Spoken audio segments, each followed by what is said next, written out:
that yesterday was chest day for a reason. Never a doubt that the Philadelphia Eagles would go into Lambeau Field and beat the Green Bay Packers because Nick Sirianni, undefeated after a bye week, Johnny. Never a doubt that they would go in there and win 10-7. Yeah, there's never a doubt, all right.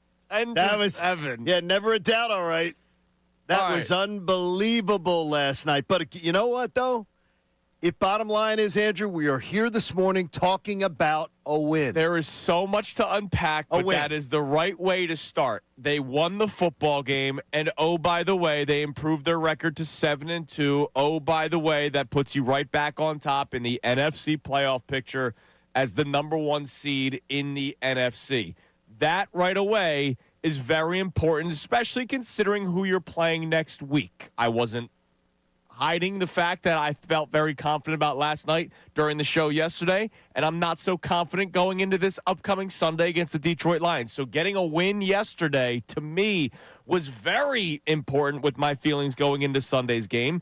You felt a little bit more worried about last night than you do this upcoming Sunday. And I think it was proven last night why I had that same concern. Well, let's unpack this. Okay. So right away, let's begin. My question for everybody at 610-632-0975, text line, phone line, YouTube, of course. You can chime in on the comments section.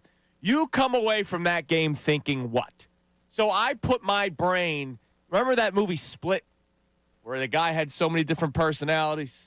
No, I don't remember that one. Oh, M. Night Shyamalan, tremendous movie. Oh, really? You gotta watch it. His sort of ran into each other. No, this one's fantastic. Okay. So I split my brain into multiple ways of thinking about this game. Number one, to what you just said, win is a win, right? Win is a win. You go into Lambeau Field, you go against another team that's going to be fighting for one of the top seeds, a potential division winner in the NFC North. And you win. And you win. And to me, that's always where the conversation must begin. Defense was freaking dominant. Unbelievable. Jalen Phillips, man, right away, the impact that he makes. Nolan Smith, the impact that he makes coming back. How about he was sporadic at times, but Jalen Carter last night. Wasn't easily blocked. You know what else that does? It makes your secondary that we talk a lot about look much better. Adoree Jackson had a good day yesterday. Quinyon Mitchell made some incredible plays. We saw a better day out of Reed Blankenship and Drew Makuba, two guys that have kind of, I think, floated under the radar a little bit because they have not played great in the safety position. But the defense being dominant yesterday is a takeaway. The offense is a takeaway. Because unlike the Vikings game and the Giants game, yesterday was more of the norm in the 2025 season. You can make a case that the Vikings game, where it was a lot of play breakdowns, and the Giants game, where it may have just been the Giants, are the blips on the radar. And unfortunately, the blips are the more positive takeaways. Yeah, I mean, it was there are a lot of things to unpack. And thankfully, we have 4 hours for it because I think we're going to need all 4 hours. Yeah, absolutely. And which is good. DeCecco comes in, Amy comes in, and Connor will be with us too. But overall, I walk away, first thing I think of last night is not the negative, it's the defense. And I honestly last night said, okay, that sort of looked like the defense last night that made Patrick Mahomes and the Chiefs look like absolute chumps in the Super Bowl. And we talked about it yesterday. Could they be the defense rolls into shape and sort of comes into shape. And honestly, if Vic Fangio doesn't play a very soft defense after they go up 10-0, I'm not sure that they even give up 7. Sure. It was unbelievable. Yeah. I feel so much better about that side of the ball than I did yesterday. I mean, it was incredible. Look, I understand. I said it all day yesterday, and I said it last week when I started getting chesty, that the Green Bay Packers have just kind of a bunch of guys, especially with Tucker Kraft being hurt. And you saw it. There were some key drop passes from Packers receivers yesterday. Romeo Doubs had a big one. Dontavian Wicks had a big one. There was the one on 4th and 9 that literally hit the receiver right in the chest, and it just popped out. What's the first thing you learn when you're learning about football? Catch it with your hands, not with your chest. So the Eagles caught some breaks because the receivers are the receivers, but that's not our problem. That's Green Bay's problem.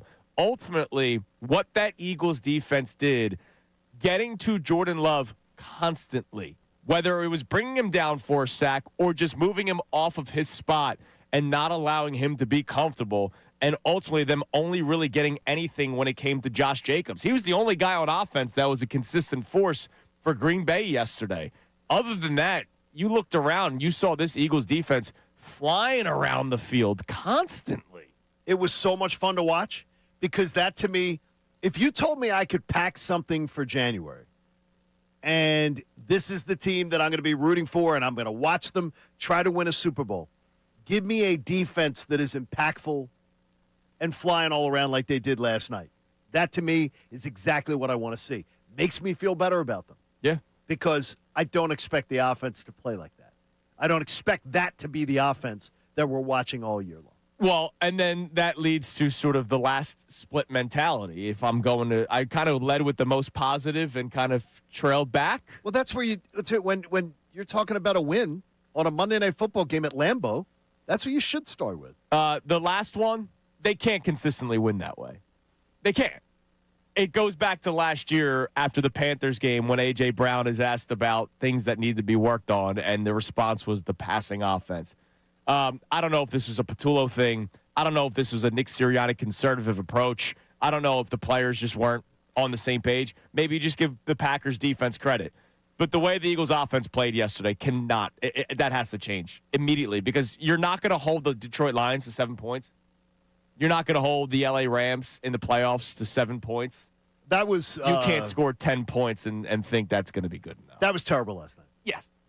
That side of the ball was absolutely terrible last night. And part of it, I put on Jalen Hurts. Yeah, I don't think Jalen had a good game. I think that, but again, he makes plays when you need them to be made. But honestly, I thought he was completely also handcuffed and betrayed by a terrible game plan. Yeah, game plan wasn't great. That and in the first half, I was sort of okay with it. And then it just went from there. It's a shame because the opening drive was spectacular until Jalen gets the Peanut Tillman punch out, which that does not typically happen, right? Like Jalen Hurts is very careful with the football. It was uncharacteristic of Hurts to lose a football in that situation. You're thinking, all right, they're driving downfield. They're going up 7-0, right, early on. But after that, man, they just slammed on the brakes. They couldn't get really anything going offensively, and it kind of continued that way throughout the entire rest of the game until the big touchdown pass to Devontae Smith. I would tell you that there were maddening decisions last night. There were strange decisions last night. There were things that just, again, make me just scratch my head going, they had 15 days to prepare for that? Yeah. That's the game plan they had, 15 days? And I don't want to hear about the cold. Enough of that crap.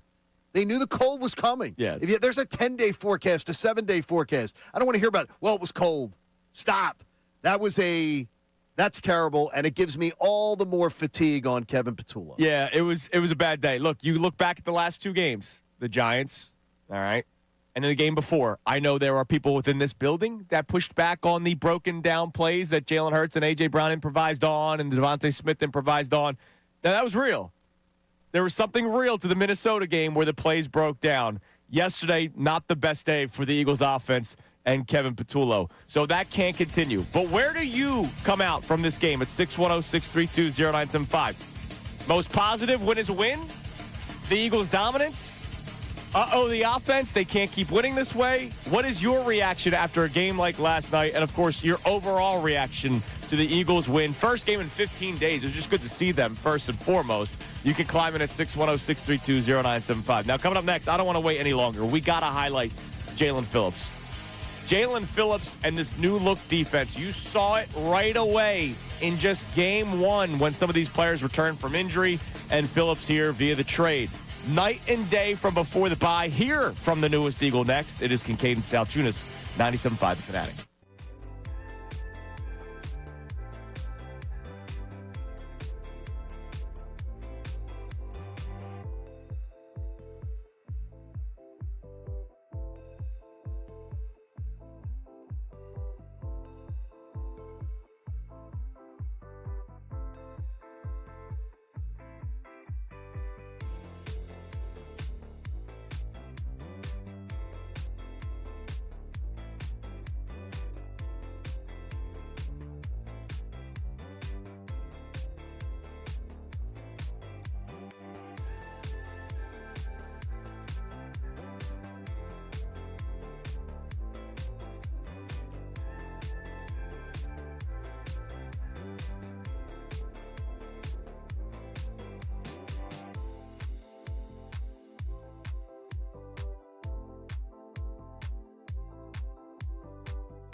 the commercial break, and we asked the question, how do you come out of that game? Like, what's your personality today? I got the split personality, but we're a little bit everywhere on our YouTube chat. Just seeing right away. Go Sixers says ugly, but they won. That's another tiebreaker. Aaron Tepper says happy victory Tuesday. Go Sixers. That's his. That's his name. I'm going. Yeah. Who's talking about the Sixers? That's his name. But then Mopar checks in, and I love how we'll get crap for it when we react to it. But waiting on AJ's cryptic message to come. No, I absolutely am still waiting for that. And I said, if anybody, just a preemptive, if there is a cryptic tweet to come, and anybody gives us crap for reacting to it, put a sock in it. Yeah. Just put a sock in it. Yeah. Because he is the one who is continuing to do this stuff. Kieran chiming in about the decisions by Nick Sirianni, which we will get into, we promise. And then there's Trevor Rice. 10-7. Damn, I missed a shootout. I fell asleep at the beginning of the second quarter. No.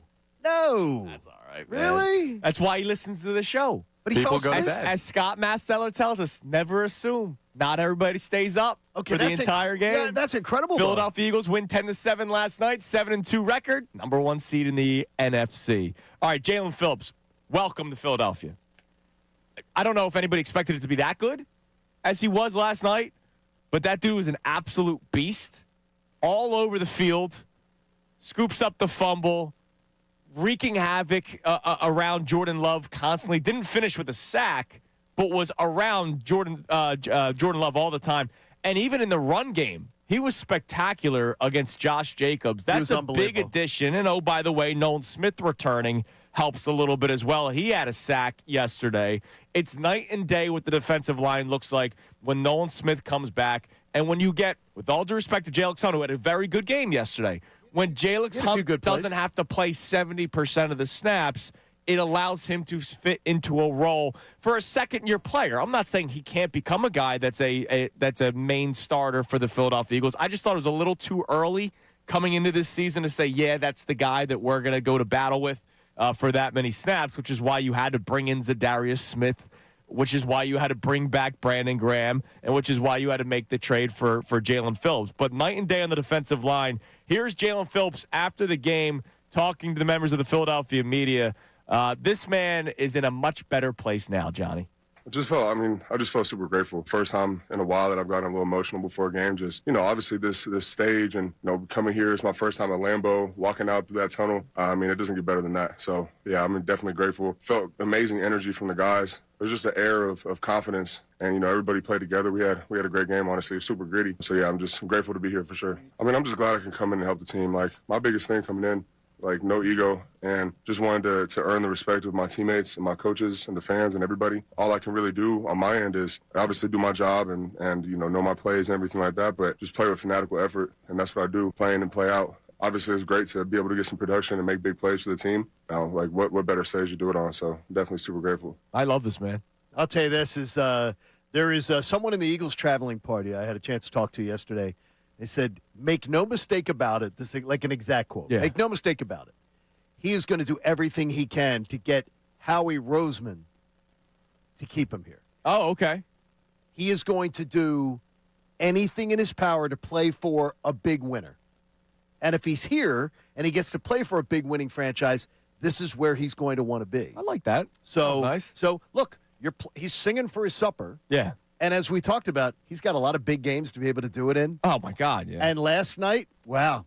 What a way to make an impact. Like, right away, just steps on the field, and he's like, yeah, no, I'm here. Yeah, I am him. There was no fear. And it didn't cost 4 first-round picks for Myles Garrett or whatever that report was last week. By the way, Myles Garrett is a stud. But, you trade away a third-round pick, you're middle of the 3 third-round picks that you have, and you acquire a guy that you knew would make an immediate impact, but I think did even more than anybody truly expected. By the way, in his first game with the Eagles, of course he's played for Vic Fangio before, correct, so he does know the system.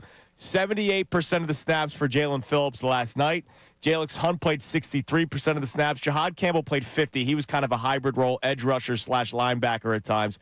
Nolan Smith in his first game back, 28% of the snaps. You know that's going to go up. And it was good to see Brandon Graham make his return. He had that nice play on that jet sweep. We had like the one series where I think he played like a bunch of snaps in the series. His legs too. were probably fresh, I and was they like, said, go out there. Yeah, I mean, he was young man. He was ready to go, and boy, the smile on his face. Oh, dude, he was excited. It was awesome. He was excited to be back, and look, the pass rush looked completely different last night. It looked, first of all, it's one of my favorite words too in the English language. It looked relentless. Yeah, like it was just from beginning to end. Every single series, the pass rush was heard from. Every single series, they were disrupting plays. And up the middle of the field, man, they were causing problems. Yeah. It was a lot of reasons to smile about that last night. There were a couple of plays where Ojomo didn't get home, but he blew up whoever the offensive linemen he absolutely were. did. Now, obviously, the Packers lose their center at one point of the game yesterday, which is big for them. And but you lost your right tackle for a lot of the game too. Well, and you have a backup center playing right now.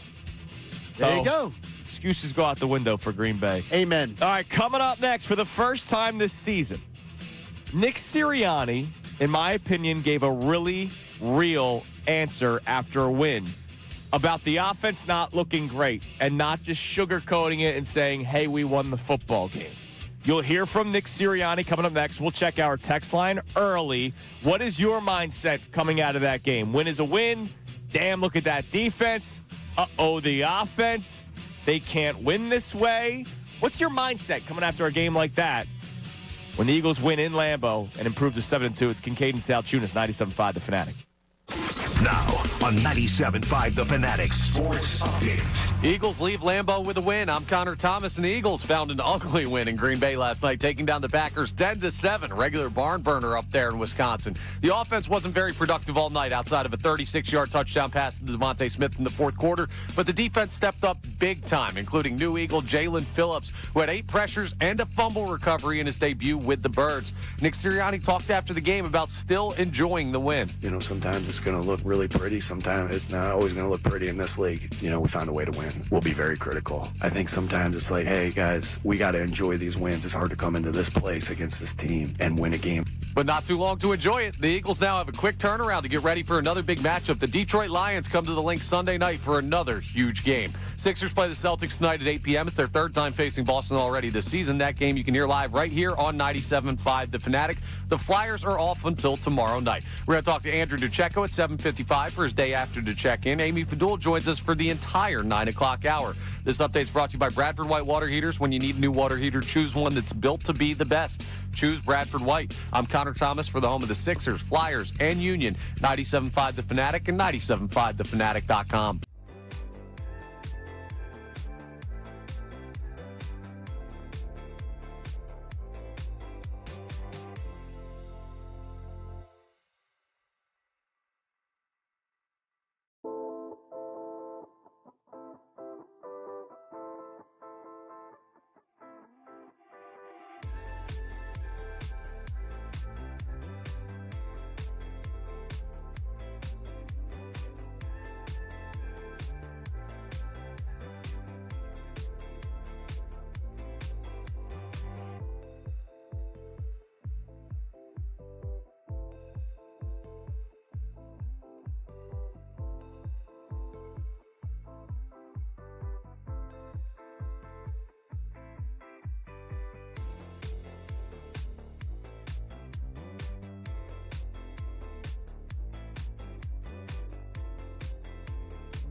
Victory Tuesday here on Kincade Salciunas 97.5 The Fanatic. Victory Tuesday with a lot to discuss. We've celebrated a lot of the defense first and foremost before anybody comes in here and goes, typical media. No, the defense was freaking spectacular, and we will celebrate it. But we have to talk about the Eagles' offense, and you'll hear from Nick Sirianni, who I believe gave a very real answer, finally, about the struggles of the Eagles' offense despite it being a win. But before we get back to the Eagles, real quick, happy Veterans Day. Obviously, big day here in the United States of America. And, you know, your father who served, obviously Absolutely. no longer with us, but, thank you to your father and everybody who has served to protect this country over the years here in the United States. I can't imagine going to my high school graduation at Lower Merion, which my dad did. And according to the story it was told by all my uncles back in the day, the mothers were all crying at graduation Yeah. because within 3 days their sons had to be going in the Second World War. Unbelievable. And like, I think of my life, well, I had to go to Wildwood for senior week. Right. Yeah, and I think about that often. And for all of you who did serve and who continue to serve our country, we love you for it, and I admire the hell out of you. Yeah, quick shout out to my dad, 21 years in the Air Force and deployed to Afghanistan right after 9/11. So, man, the stuff that people went through to serve this country, amazing, and we thank you for it. Yeah, and we have. And you were an Air Force. You were an Air Force kid because you guys had to. You lived. Right We only with that. moved once. Only moved once. Yeah, only moved once. Oh, I thought you moved twice. Look at North that. Carolina to Jersey. That's All it. right. Well, you Not bad. made it to the great state of Jersey. Also, shout out to Matt Menark, one of our own veterans of the United States of America. So Love thank it. you to Matt Menark. And I don't know if you guys saw it yesterday. The sit down that Jason Kelce did with Tyler Steen. Did you guys see this? No. I did not. Man, when the episode comes out, it's for the New Heights podcast. It Okay. will be a fascinating one.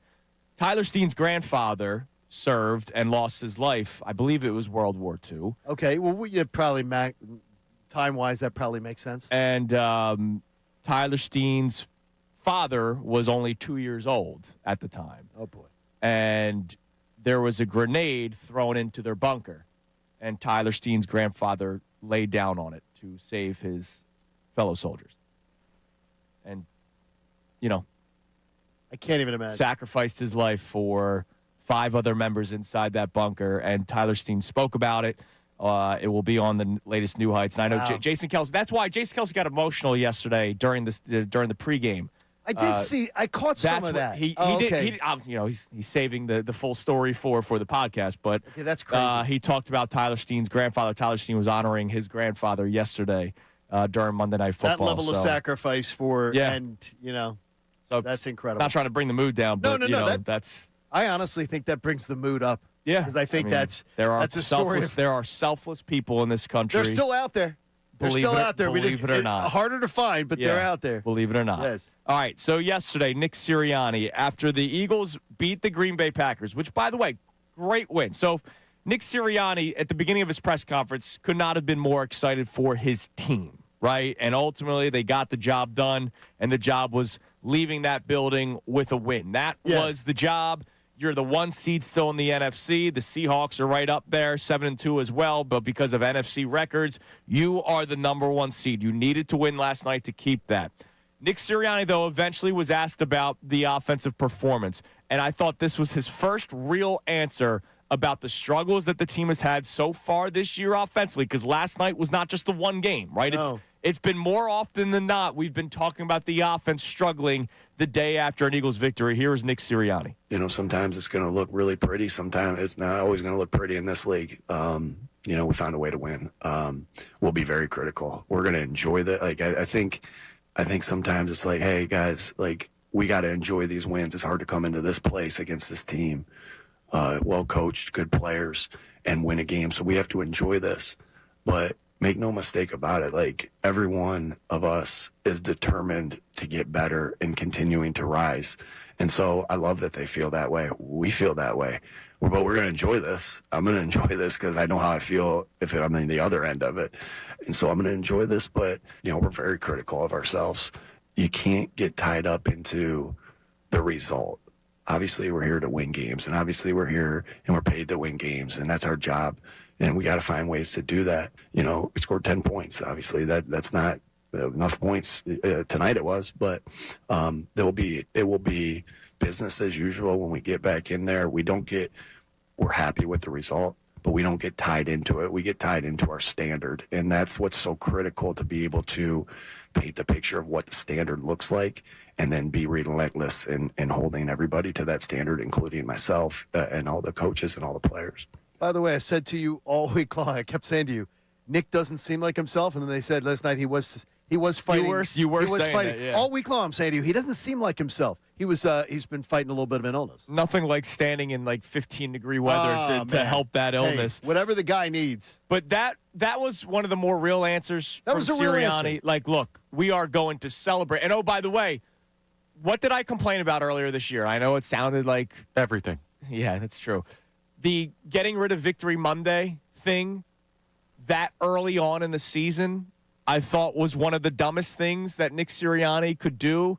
I know that there were players. He didn't do it. The players asked for it. Jordan Mailata was the one who led it on behalf of the players. And I'd say, no, I want you to enjoy that win. And finally, you got that yesterday from Sirianni. Like, yeah, we need to get better, but we have to enjoy winning football games. It became too businesslike. It became too, let's get in, do our job. All right, let's go back to work the next day. Like, no. Winning football games is hard, especially on the road in Lambeau against a good Packers team. Enjoy the win. So I'm glad that Sirianni said that, and hopefully this whole cancellation of Victory Monday crap is done. But he also pointed out, yeah, we need to get better. Right. This can't continue. Here's what I'll say about Nick Sirianni last night. By the way, Nick, thank you for acknowledging, and I'm not trying to be flippant, thank you for acknowledging what everybody saw. Yeah. You didn't. But what I want to hear, those are just platitudes, unless I hear answers. Sure. And the day after, when we hear his day after press conference today, Because he got to watch the tape. I want to hear what he saw on the way home on the charter. I want to hear how terrible that offensive game plan was in the second half, how terrible the clock management was, which is on him, how terrible the decision was at the end of the game. There are a lot of things. You could tell me all you want about, we're going to be critical. Well, I need to hear what you're critical about. I want to hear, more importantly, how the hell are you going to fix it? Because right now, that was bad last night. Yeah. That was really bad on the offensive side of the ball. Thank God for Vic Fangio. No, seriously. It's the reason you walked out of the building a winner last night was because of Vic Fangio. The Eagles' defense, how many times have we said that this year and how many times did we say it last year, are the reason why you won that football game. Now, last year, a little bit different because you were able to grind it out at the end with some of those long drives. Absolutely. Even though the point total may have only been in the teens, those 8-minute drives that we saw last year. But the problem is you're not getting that this year. Is that because of the offensive line? Part of it. Is it because of Kevin Patullo? I'm sure part of it. Oof. Is it the overly conservative approach that we've seen from the Eagles this year? I'm sure it's part of it. There's a lot of reasons why. But you've seen it. This offense, it doesn't look like they can just click and all of a sudden have big, long drives. If it wasn't for Saquon Barkley having one of his vintage plays in the fourth quarter yesterday on that dump-off by Jalen Hurts, we don't know how that game plays out. No, right? we don't. They score a touchdown. Packers come right back and score a touchdown of their own. It reminded me of the Dallas Goedert play last year in New Orleans. The Savior Saquon play, run. yeah. They made, a play happened that changed that game forever. And it was a big game, and I love the fact that they stayed committed to Saquon last night. I love that they didn't go away from it. They didn't go away from it and that was going well. But, boy, there's so much. It is the perfect situation. They say for a coach, the perfect situation is when you win a huge game on the road. And don't underestimate That's it. a big win. That's a huge win. Yeah. And right now, just looking at it, and as you look at, and I'll let Andrew just see my fancy little spreadsheet. Look at that. Head-to-head tiebreaker over 3 of the other That's 6 huge. playoff Yeah, teams. no, it's huge. You now have the playoff tiebreaker versus the Bucks, versus the Rams, versus the Packers. We've talked about the path to the That's 1 huge. seed. There's some debris on it, but it's getting clearer and clearer every Lions, single week. You get Lions and Bears. You're going to face right now, you're going to have the chance to beat the Lions at home. You're going to have a chance to beat the Bears at home. You could be holding 4 or 5 tiebreakers potentially by the time this thing's done. That's awesome. All right, what's our first text message? I'm curious what the mindset is for a lot of Eagles fans this morning. Chris from Neptune, New Jersey checks in, says, I leave from that game thinking the coordinator needs to trust the receivers on 3rd and long. The inefficiency is hurting our offense, moving the chains in game and with game on the line moments as well. Yeah, I mean, look. Oh, come on, the give up plays. The touchdown pass to Devontae Smith was, hey, let's throw it downfield. Let my Heisman Trophy winning wide receiver or my top 5 wide receiver, if they ever look his way, and A.J. Brown to make a play. Most teams do that in the NFL. The Eagles are so careful, but sometimes careful hurts them. And I'm going to tell you that reflects on the head coach. And yes, Kevin Patula is going to take a lot of strays today. And you know what? They aren't strays. He deserves every bit of them. And honestly, firing squad, because he deserves it today. Yeah. Terrible. It was a bad day for the offense yesterday. All right, coming up next, we'll sneak in some text messages. But, of course, the offense not looking great includes a night where A.J. Brown had 2 catches on 3 targets for 13 yards. He spoke after the game. You'll hear it next. Kincade Salciunas, 97.5 The Fanatic.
She made a bucket list trip with her pop, which is beautiful. I mean, that's a awesome. beautiful thing. I just retweeted a post of hers. I didn't see it till just now. The Eagles defense at one point last night ran to an end zone and did a tush-push celebration to mock the Packers fans that, of course, were up in arms that the tush-push lived after they tried banning it last year. Now, there was the tush-push where the referees somehow missed Landon Dickerson. Yeah, Landon's his false start was like 5 seconds early. It was blatant, but it comes after. It comes after the Packers ran a typical quarterback sneak, and their left guard jumped early, and there was no call. So it was almost like they evened it out. Great job by Nick Sirianni, though. Make-up call. Because I don't know how much you were paying attention, because you don't like, I know you don't like listening to the broadcast. Oh, no, I saw him reaming out the referee. I mean, he really worked the refs on that one, and I believe that helped get that call the second time around. Right when they cut to the camera, they were looking for it. You could clearly see that he said bull spit. Yes, you could. Is that what he said? I think he might be off by a letter. It was very clear what he had to say. All right, hit us up with a couple text messages, Connor. Our question for you today, other than just overall game reaction, where's your mindset after a game like that? I told you, I like the movie Split. I have multiple personalities today. Win is a win. That defense was dominant.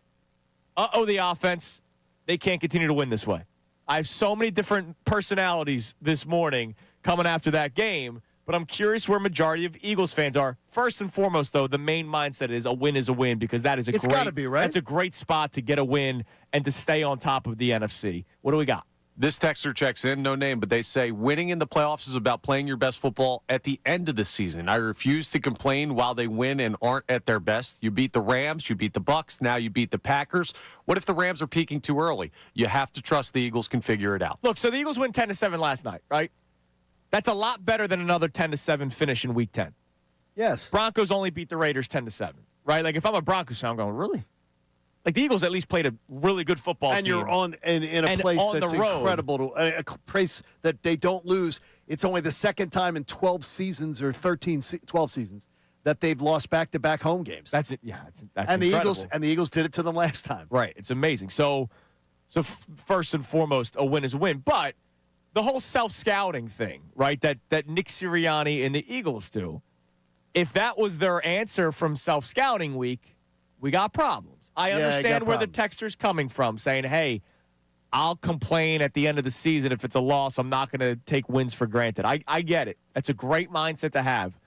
But that can't be the mindset that Nick Sirianni has, and that's why we played that clip, and it was a very real answer. It's a naive mindset, though, in a little bit, with all due respect. It's a naive mindset to be like, well, we don't care about all the tests we take all semester long. We're just going to wait till the final exam.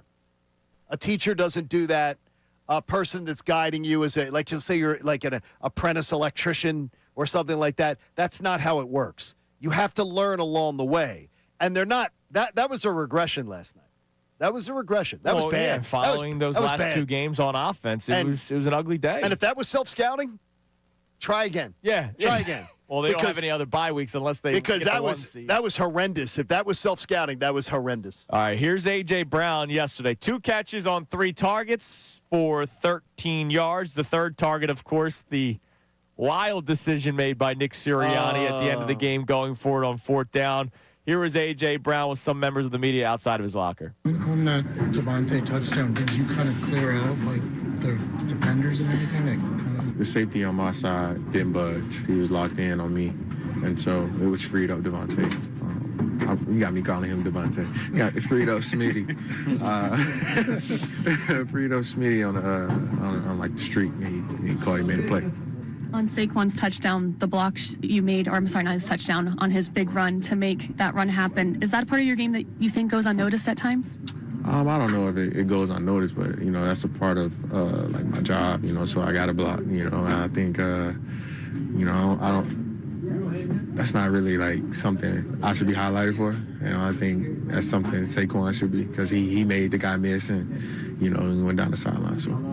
Jalen with the big throw late for the touchdown. What's it say about him that he can pretty consistently make those big plays like when you guys? Yeah, he read the defense right at the right time, and he pulled the trigger at the right time, and Smitty made the play. So. How do you balance being happy that you beat a really good Packers team on the road with the frustration of leaving some meat on the bone as an offense? I wouldn't say it's about being happy or frustrated or anything. I think it's we just come to work with the mindset of just getting better, and that's what we have to do. That, of course, last answer was the question that everybody was going to wait for. Like, I love hey, that answer. You won, but you didn't have that big of a day, and he gave a very, very, very professional answer. Love the answer. That is pretty much like a perfect answer. And he might not feel it. Whether he means it or not, that's the answer you give. He might not feel it. Again, there are things that are counterproductive. Now, does that mean was that answer a productive answer? No, it just wasn't counterproductive. Putting out tweets and putting out posts, even though I don't think anybody's disagreeing, right? Like, nobody's disagreeing. How they only looked at him 3 times yesterday. And, oh, by the way, there were plays where he was open. This is not a Green Bay Packers defense lockdown A.J. Brown. There were plays where he was open. Trust me, I needed 2 more catches from him for a parlay to hit. Yeah, you were counting them down to the very end, you guys. There were plays that were there, but Jalen didn't even look his way. How are you now, the whole thing is that you spend a week self-scouting. And you literally have A.J. Brown, one of the most dynamic offensive players in the game, 3 targets. is once again anonymous. I have no idea. I'm telling you, Kevin Patullo's over his skis. He is over his skis, and all of his spologists are going to line up for every excuse in the book. And by the way, Jalen did not have a great night, but he made plays when it counted. Yeah. But he did not have a great night. But still, it's terrible. That's absolutely terrible last night. They can't Inexcusable. They can't continue to win that way offensively. All right, because you're not going to keep the Lions to 7 points. I'm telling you right now. I wouldn't think so. You're not. You're not. That's good analysis on your part there, that. Sparky. You're going to have to score more than 10 to beat the Detroit that's good. Lions. That's really good. I'm on fire today. You must be studying tape. Ultimately, it is a Victory Tuesday. So we get a victory montage. You'll hear that coming up next. And then Joe Buck and Troy Aikman spoke after the game about this Eagles victory and some of the decisions made by Nick Sirianni. You'll hear that all next. It's Kincade Salciunas, 97.5, The Fanatic. Hey, it's all about live betting on the BetParx app. You can live bet pro football. So you got the Birds game coming up on Sunday night versus Detroit. There's always other ways to win, too, on the BetParx online casino and sportsbook app, the only app I ever recommend to you, including how about playing your favorite casino games right on your phone? You want to play some blackjack, some craps, roulette, or hundreds of online slots? You can do it. And you can bet player performances in football and playoff baseball and more. So all you do is you get the BetParx app and you download it today. The Parx Casino in Ben Salem is amazing. Unfortunately, it's like 45 miles away from my house, so I don't always have the opportunity to get over there. But new users can get up to $1,000 in casino bonus back if you're down in the first 24 hours. Check out BetParx.com and get all the details. So there's always other ways to win. Be thinking about it. You got hockey, you got hoops this week, and then we got a big game on Sunday night. Got to be 21, Pennsylvania, Jersey, or Michigan. Should you have a gambling problem, please call 1-800-GAMBLER. Now on 97.5 The Fanatic Sports Update. Eagles win a rock fight. I'm Connor Thomas, and the Eagles found an ugly win in Green Bay last night, taking down the Packers 10-7. The offense obviously wasn't very productive all night, outside of a 36-yard touchdown pass from Jalen Hurts to Devontae Smith in the fourth quarter. The game was 0-0 at halftime. But you know what that means? Defense stepped up big time, including new Eagle Jalen Phillips, who had 8 pressures and a fumble recovery in his debut with the Birds. Nick Sirianni talked after the game about the physicality of his defense. We know that's a physical team that we played, and we know this is a physical division that they play in. So we knew we had to be physical because we knew they were going to be physical. And so I thought the defense did an excellent job taking on blocks. Again, I'll have to look at the tape of everything. It wasn't a pretty win, but it was a win nonetheless. And now the Eagles sit at 7-2 as they have a quick turnaround to get ready for another big matchup. The Detroit Lions come to the Link Sunday night for another big-time game. Sixers play the Celtics tonight at 8 p.m. It's the 3rd time facing Boston already this season for your Sixers. That game you can hear live right here on 97.5 The Fanatic. The Flyers are off until tomorrow night. Andrew DeCecco joins us at 7:55 for his day after to check in. Amy Fadul joins us for the 9 o'clock hour. This update is brought to you by the New Jersey Department of Transportation. What if the last thing a motorcyclist sees is you driving while distracted? Stay focused on driving safely. Visit drivesafelynj.com. I'm Connor Thomas for the home of the Sixers, Flyers, and Union, 97.5 The Fanatic and 97.5thefanatic.com.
See, I hope everybody had a chance to watch it yesterday. The YouTube stuff obviously didn't get figured out for some people. That was fun. Yeah, it was great. I know you did the Hulu free trial. Yeah, we take the Hulu, and Hulu will be going elsewhere. What? As soon as this is fixed. Oh, I know. Yeah, Hulu will be going elsewhere. You're a YouTube's-man. That's fine. I've been with the Hulu for a while now, so I just, what's the point of changing? But the Eagles got the win last night, 10-7 in Lambeau. Ugly day for the offense, but man, was it damn near picture perfect for the defense. Let's hear how it sounded, courtesy of ABC and ESPN with Joe and Troy.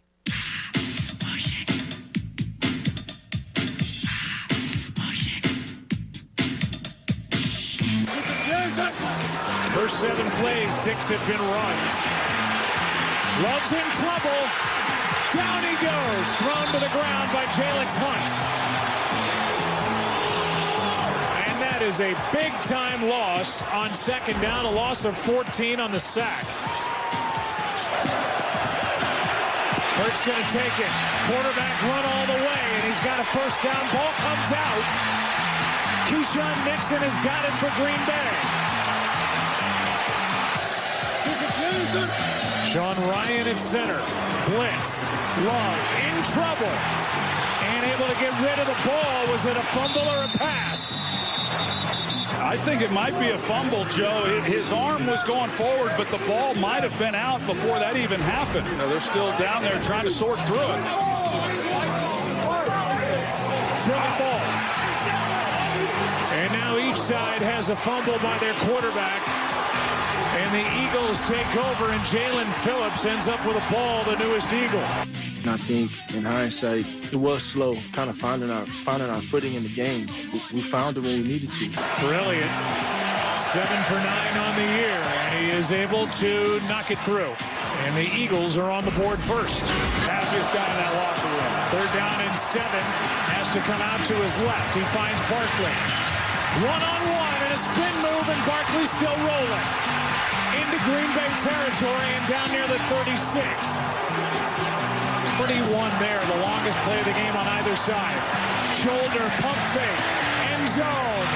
It is caught for the touchdown, Devontae Smith. Took it away from Evan Williams. When you have success, you're going to have people that's, going to talk about you, talk down there, going to hate on you. If you ain't got no haters, you ain't doing something right. This impacts a lot, whether or not they're able to get a touchdown or if they have to try to settle for 3. Jacobs bends it back and fights his way for the touchdown. Wow. It's Jacobs. Flag flies. Jacobs is brought down, and the ball was out. If it's against Green Bay, it's Philly's ball. Illegal formation, Green Bay, that's number 13, covered up number 88. The ruling on the field was a fumble recovered by Philadelphia. This first down. Eagles ball. I just felt super grateful. First time in a while that I've gotten a little emotional before a game. Just, obviously this stage and, coming here is my first time at Lambeau, walking out through that tunnel. It doesn't get better than that. Here we go. Snap was low and the kick no chance. And this game belongs to Philadelphia as they win it 10-7. Good job, Connor Thomas, with the Victory Tuesday montage. And again, credit ESPN ABC for that broadcast. When the final play of the game, where the turnover, I'm watching that and I'm going, crap, they're gonna have to replay the down. When the penalty was on the you thought it was on the Eagles. I thought no it was on. I thought it was on Green Bay and they're going to replay the down. I thought that they said, oh no, we whistled that before the play, so it was going to be a 5-yard penalty. Yeah. And when it was I'm like, okay, that's great because they looked like there was looked like there was movement, so you thought it was a false start. Exactly. I didn't know, and then I was like, oh, thank God. Well, that was awesome. That's not the case. So the Eagles got the win. Now I'm glad you added the Devontae Smith Scott Van Pelt clip in there, where he talks about if you don't have any haters, you're not doing something right. My first thought with this is how my brain works. All right, my first thought. How does your brain work? In mysterious ways. Exactly. How little did Devontae Smith want to do that interview? It was cold, bro. Remember, was clear. there's the clip from a couple of years ago when he was complaining about how cold it was in Philadelphia. Well, I think it was one of the playoff games. He's from New Orleans. I mean, he's from Louisiana. And so imagine you're out in that bitter cold. You win the game. You take the nice hot shower. You get dressed, and then they go, "Hey, SVP, can you go do that interview?" And it's like, "Where's it at?" Back out on the field. Could you imagine how little you'd want to do that? That's where you say, "Hey, Jalen Phillips, great game. You've been in Miami for how many years? Go get him. Get out there, kid. New guy." That was awesome. All right, so obviously we've been reacting to this game all show long. Let's get a couple of text messages at 610-632-0975. How do you come away with that game, right? Are you just saying win is a win? Are you just talking about how great the defense looked? Because that's been sort of our lead today. Well, win is a win and the defense was defense's dominance. Unbelievable. But you can't ignore how bad the offense looked yesterday. No. You absolutely can't. And they're not going to win a Super Bowl playing that way on offense. They're not. What do we got on the text line? Bruce checks in and says, the Birds are not a flashy, exciting offensive team to watch. We know this. They're a winning team and have been. Wins over stats and the eye test for me. There were a lot of people last year that said at points they cannot keep winning this way, and then they did win the Super Bowl. The Eagles currently are the best team in the NFL. Here's the difference. You're telling me his eye test? Yeah. Bruce, give me a break. You're telling me your eye test tells you that you're watching that game. You go, man, eye test. This is a Super Bowl winning team. You're BSing us this morning. Here's that's not real. Here's the main difference. All right, and I'm happy with positive. No, that's fine. But that you can't be. You That's react any way you want to can't react. be that way. But the major difference. All right, last year, at this point of the season, so through the Eagles have played what 9 games. 9 games now. Yeah. Through 9 games last year, if Pro Football Reference would like to load for me, Saquon Barkley we're talking about Eric Dickerson's record, right? Through 9 games this year, he has 579 yards rushing. He's averaging 3.9 yards per attempt. So the people were saying last year that they couldn't win this way. I was. Because they were so dominant on the ground and their defense was so good, it was a perfect marriage, right? Where the Eagles' defense was so good, but because the offense had so much time of possession, it gave the defense more time to breathe. The fact that you have not seen that dominant ground game, tell me the dominant offensive thing right now. Maybe Dallas Goedert in the red zone? Maybe. But tell me like the thing that you can go, last year when the passing offense was not looking good, you still were able to sit back and go, yeah, but Saquon will save us. You're not getting that this year. So I appreciate the positivity, but I can't just say they're finding ways to win. That's all that matters. We were saying that in 23. Yes. So we can't keep saying that. What else we got? Joe the Cynic checks in, says, of course I would have loved to have a nice relaxing fourth quarter, but once again they found a way to get it done. Thank the football gods for this defense.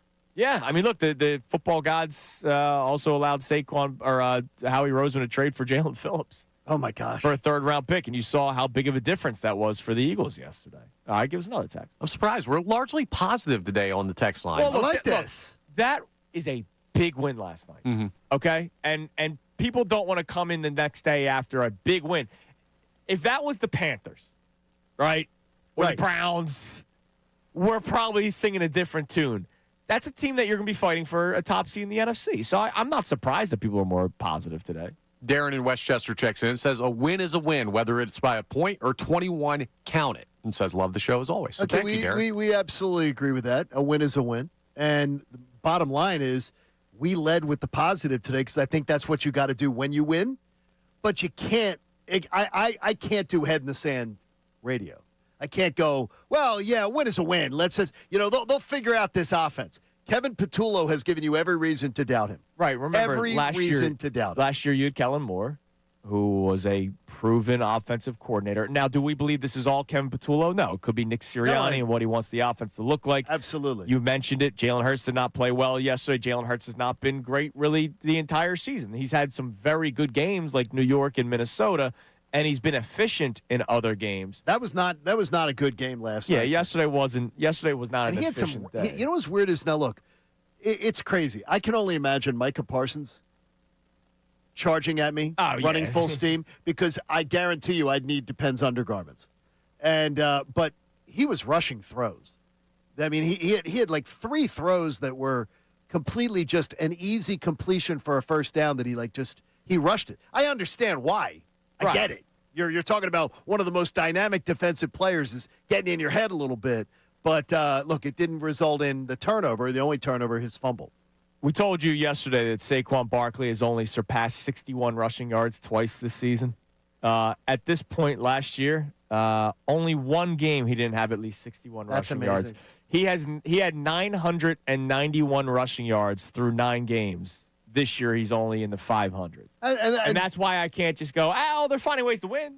No, you can't do that. Because they don't have anything that I can sit back and say, that's going to be the thing that keeps the Eagles' offense moving forward and the Eagles winning. But proud of you, A.J.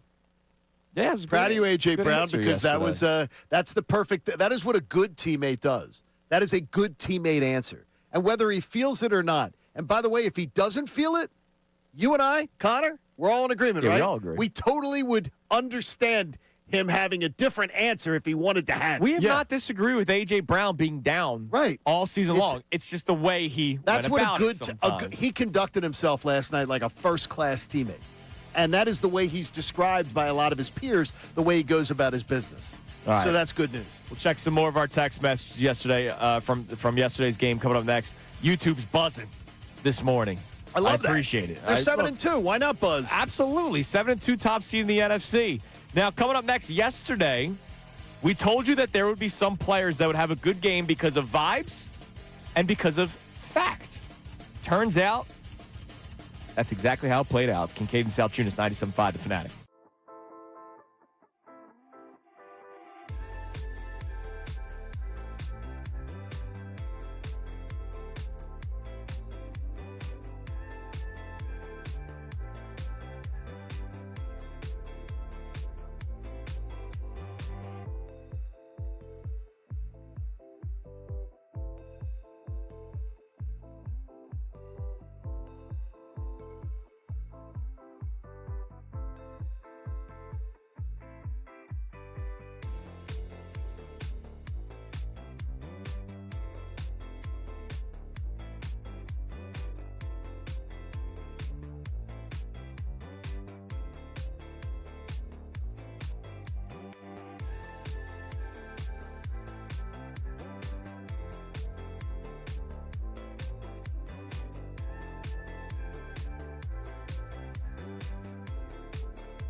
Coming up at 7:25, we will do a deep dive in some of the decisions made by Nick Sirianni last night, especially toward the end of that football game yesterday on that 4th down decision. Remember, last week we did a topic where we asked the question, is Nick Sirianni underappreciated in this town? Do you appreciate Nick Sirianni enough, considering the winning percentage, considering he's been to 2 Super Bowls? Yes. He's a Super Bowl champion. And our very first caller called him a camp counselor.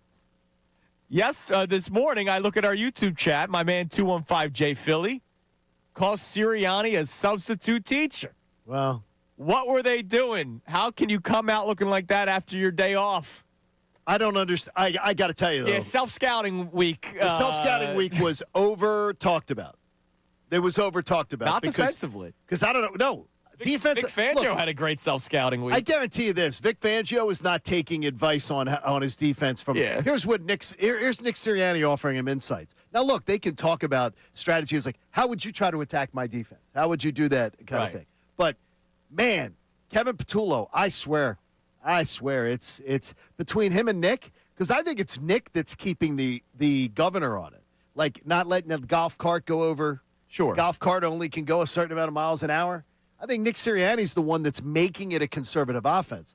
But when you look at this man's instincts calling plays, or the play designs, wow, I understand maybe why he is conservative. It was it was a boring day for the Eagles offense yesterday. Oh, it was terrible. To put it that way. But it was not a boring day for the Eagles defense. No. So yesterday, during the show, we said that Jalen Phillips would probably have a good game for 2 reasons. 1, vibes. 2, fact or statistics. Yes. The vibes of leaving a bad situation in Miami, going to a great situation in Philadelphia, 6-2 record, the defending Super Bowl champions, coming off of a bye. And, oh, by the way, we're not bringing you in as a, 5th rotational piece. No, we're bringing you in as a damn starter. And right away, he plays 78% of the snaps last night for Vic Fangio. It was also a vibes for Nolan Smith. Even though he only played around 25% of the snaps yesterday because it was his first game back from injury, you saw him wreaking havoc toward the Packers' offensive line and getting to Jordan Love. He got a sack in his return yesterday. The other reason why we told you there'd be a good day for the defensive line was the statistics, because Jordan Love, as you pointed out, was the most pressured quarterback in the NFL up until last night, right? Oh, my God, yeah. And then once they lose their center, it changes even more. The Eagles kept on getting to Jordan Love over and over again yesterday. Here was Jalen Phillips after the game talking about his first game, Brandon Graham and Nolan Smith. BG's been amazing to me so far. I feel like I've known him for years already. And so to see the joy that he has to come out and play this game, that's what it's all about. And then Nolan as well. I think he's been chomping at the bit to get back on the field, and he deserves it all. I thought Jalen's played a great game. All of us really did what we had to do and, played with great effort out there and just have fun. So really cool to see all the guys coming back. And I think it's kind of fortuitous that all of us are, basically, not that it's their first games, but kind of coming back at the same time. So. And that's a great thing to point out, right? Nolan Smith's coming back for the first time following the injury. Brandon Graham's coming out of retirement, damn it, right? Jalen Phillips, reborn again, right, with the Philadelphia Eagles. He talks about how they're rejuvenated. He talked about how they were chomping at the bit. Nolan Smith, you know him. He loves football. Oh, he right? does. Sometimes to his own detriment with the injuries that he gets. But those guys were all ready to go yesterday. It was almost like the worst day for Jordan Love and the Packers offensive line to play the Eagles, because a lot of these guys were coming back either from injury, retirement, or just finding a new situation. So exciting to watch how they went about it, and it was consistently relentless.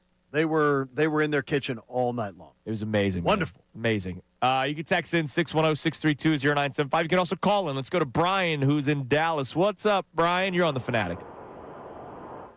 Hey, fellas, what's up? What's up, Brian? How are you? What's up, buddy? I can't even, in this town, as much as I love bragging and sticking my chest out in this semi-pro team we got down here, I have nothing to say about yesterday's game.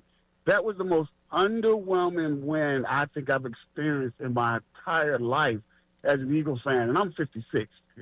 I mean, Patullo and and Sirianni together, I think, can we lobby for Fangio to call offense? He can't do any worse. I mean, good God almighty. It was sickening watching that game yesterday.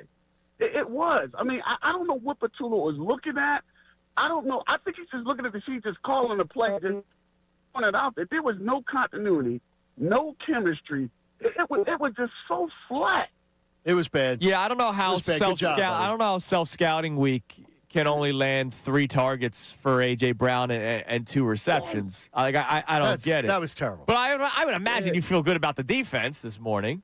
Oh, my God. The defense. Oh, my God. I mean, for our offense to be so flat. Now, Green Bay is not a bad team. They're a good team. Right. And to hold them to 7 points, and to me, it looked so much that they had Jordan Love, like, off balance, frustrated. Now, granted, they had some drops and they had some misplays, so that's going to happen in any game, right? But the pass rush was so much better than I expected it to be. I mean, the hats off to the defense, which is, again, I feel, let Fangio call the play. At least he has some semblance of how offense should work. He stops them all the time. I know I'm saying this crazy, but I'm just pointing out the fact of how poor Patullo is. I'm not a better play caller, but I damn sure got better common sense. I mean, good Lord. Yeah, it's not the good. man, It's Brian. not good. We appreciate the call. He's got terrible instincts. It was his play, and Troy Aikman was kind last night. Troy Aikman, a few times, I noted 3 different times in the game where he was like, he used the word puzzling after decisions. The decision to throw on 2nd and 3rd down when you're trying to get Green Bay to burn their timeouts, he uses not what you would see in a normal, not what you would see in a normal game. A normal game? A normal game. Like not what you would see a coach do in a normal game. Well, that game wasn't normal last night. Well, Let's be honest. it was not. You in every one of those situations, you make other teams. You got to do the basic blocking and tackling right, and offensively, there's no instinct for Kevin Patullo. You know what one of my thoughts is this morning? How does Bill Colarulo spin this? Oh, I guarantee it's going to be. No, I already saw it.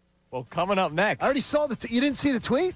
No. Oh, here. No. Don't look. All You right, can't look. I won't look at the tweet. He I already want looked. you He to already read did me it. the tweet. Yeah, he already did it. He did a write-up, a post-game write-up on 97.5thefanatic.com. I will read you some of that. How does he spin the family dinner for Kevin Patullo? You'll hear that coming up next. But also, we'll do the deep dive into some of the decisions made by Nick Sirianni. He spoke about the decision to go for it on that 4th down. And I will tell you right now, I gave him credit for the very real answer he gave about the win and the lackluster performance on offense. I hate what he said about the decision to go for it on 4th down. It's Kincade Salciunas, 97.5, The Fanatic. Now on 97.5 The Fanatic Sports Update. A gritty win in Green Bay. I'm Connor Thomas. The Eagles, they found a gritty, ugly win against the Packers last night, taking them down in Green Bay 10-7. The offense was not very productive all night outside of a 36-yard touchdown pass from Jalen Hurts to Devontae Smith in the 4th quarter. But the defense stepped up big time, including newest Eagle Jalen Phillips, who had 8 pressures and a fumble recovery in his debut with the Birds. And Nick Sirianni talked after the game about it not being the prettiest win, but still enjoying the win nonetheless. You know, sometimes it's going to look really pretty. Sometimes it's not always going to look pretty in this league. You know, we found a way to win. We'll be very critical. I think sometimes it's like, hey, guys, we got to enjoy these wins. It's hard to come into this place against this team and win a game. And that's a fair point. We'll take the win any way we can get it. But the Eagles can only enjoy the win for so long. They have a quick turnaround to get ready for another big NFC North opponent. The Detroit Lions come to the Link Sunday night for another huge game on a short week. Sixers play the Celtics tonight at 8 p.m. It's their 3rd time facing Boston already this season. You can hear that game live here on the Fanatic. Flyers are off until tomorrow night. We'll talk to Andrew DeCecco coming up at 7:55. Amy Fadul joins us for the entire 9 o'clock hour. This update's brought to you by the True Fan Tailgate. Bill Colarulo will be hosting the True Fan Tailgate before the Eagles-Lions game this Sunday, November 16th. Brought to you by True Fan Travel and 97.5 The Fanatic. All-inclusive food, drinks, live entertainment, and a short walk to the stadium. Reserve your spot now at phillysportstrips.com. I'm Connor Thomas for 97.5 The Fanatic.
Philadelphia Eagles, Johnny. Yesterday, I found myself on my couch saying, throw the ball instead of run the ball, which is something that I think everybody at their core says about football. I don't think that's just an Eagles thing. I think that's right. Football fans get upset with the throw, and you want them to run the ball more. Last night, 18 rushes for the Eagles in the first half, just 13 pass attempts.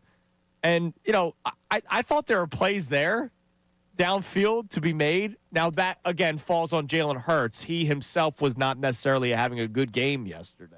Okay. But there were times where I was like, man, the Packers are sending a lot of pressure. Like, get the ball out quick. Like that A.J. slant route, God forbid they ever play that one ever again. I'm going to go back and I'm going to watch on NFL Plus, watch the all 22 stuff, and I'm just going to watch certain plays because I wrote down times of game. Okay. 3 different times where I, as a doofus, could look at the defense that the Packers set up. They were loading the box, jamming up anything, and there it goes. Well, we're just going to hand it off and run right into it. I don't understand how, if I can see it on a couch in Landview, how they can't see it. I don't get it. Like, I don't understand it. Where's the instincts for that? That should never happen. That should never happen. My eyes should not be better than Petullo's. Right. My eyes should not be better than Jalen Hurts' for that matter. Yeah, because Jalen Hurts has the ability to check out. I mean, it was loaded boxes, and they're running right into it. And Troy Aikman says at one time, well, that play's going nowhere. Right. Well, that play's going nowhere. He goes, you could see that coming. I started to write down Troy stuff because Troy Aikman was trying to be kind last night to not throw Kevin Petullo under the bus. But he's like, wow, you could see that coming. He said twice in the second half. Yeah, you don't want that. On plays where a running back was thrown for a loss right behind the line. Tank Bigsby once, Saquon Barkley once, and Troy Aikman. Yeah, you could see that coming. So how does Bill Colarulo spin it? What was the tweet? I got to give it to you here because I was waiting for it because I'm trying to figure out, but it wasn't as much. It wasn't as much on his new one, his new pet project, which is Kevin Petullo, which is his new thing. Nick Sirianni, and then parentheses. Even with a weird decision at the end of the game, a weird decision. Yeah, it was a bad decision. Is that how we're spinning it? It was a dopey decision.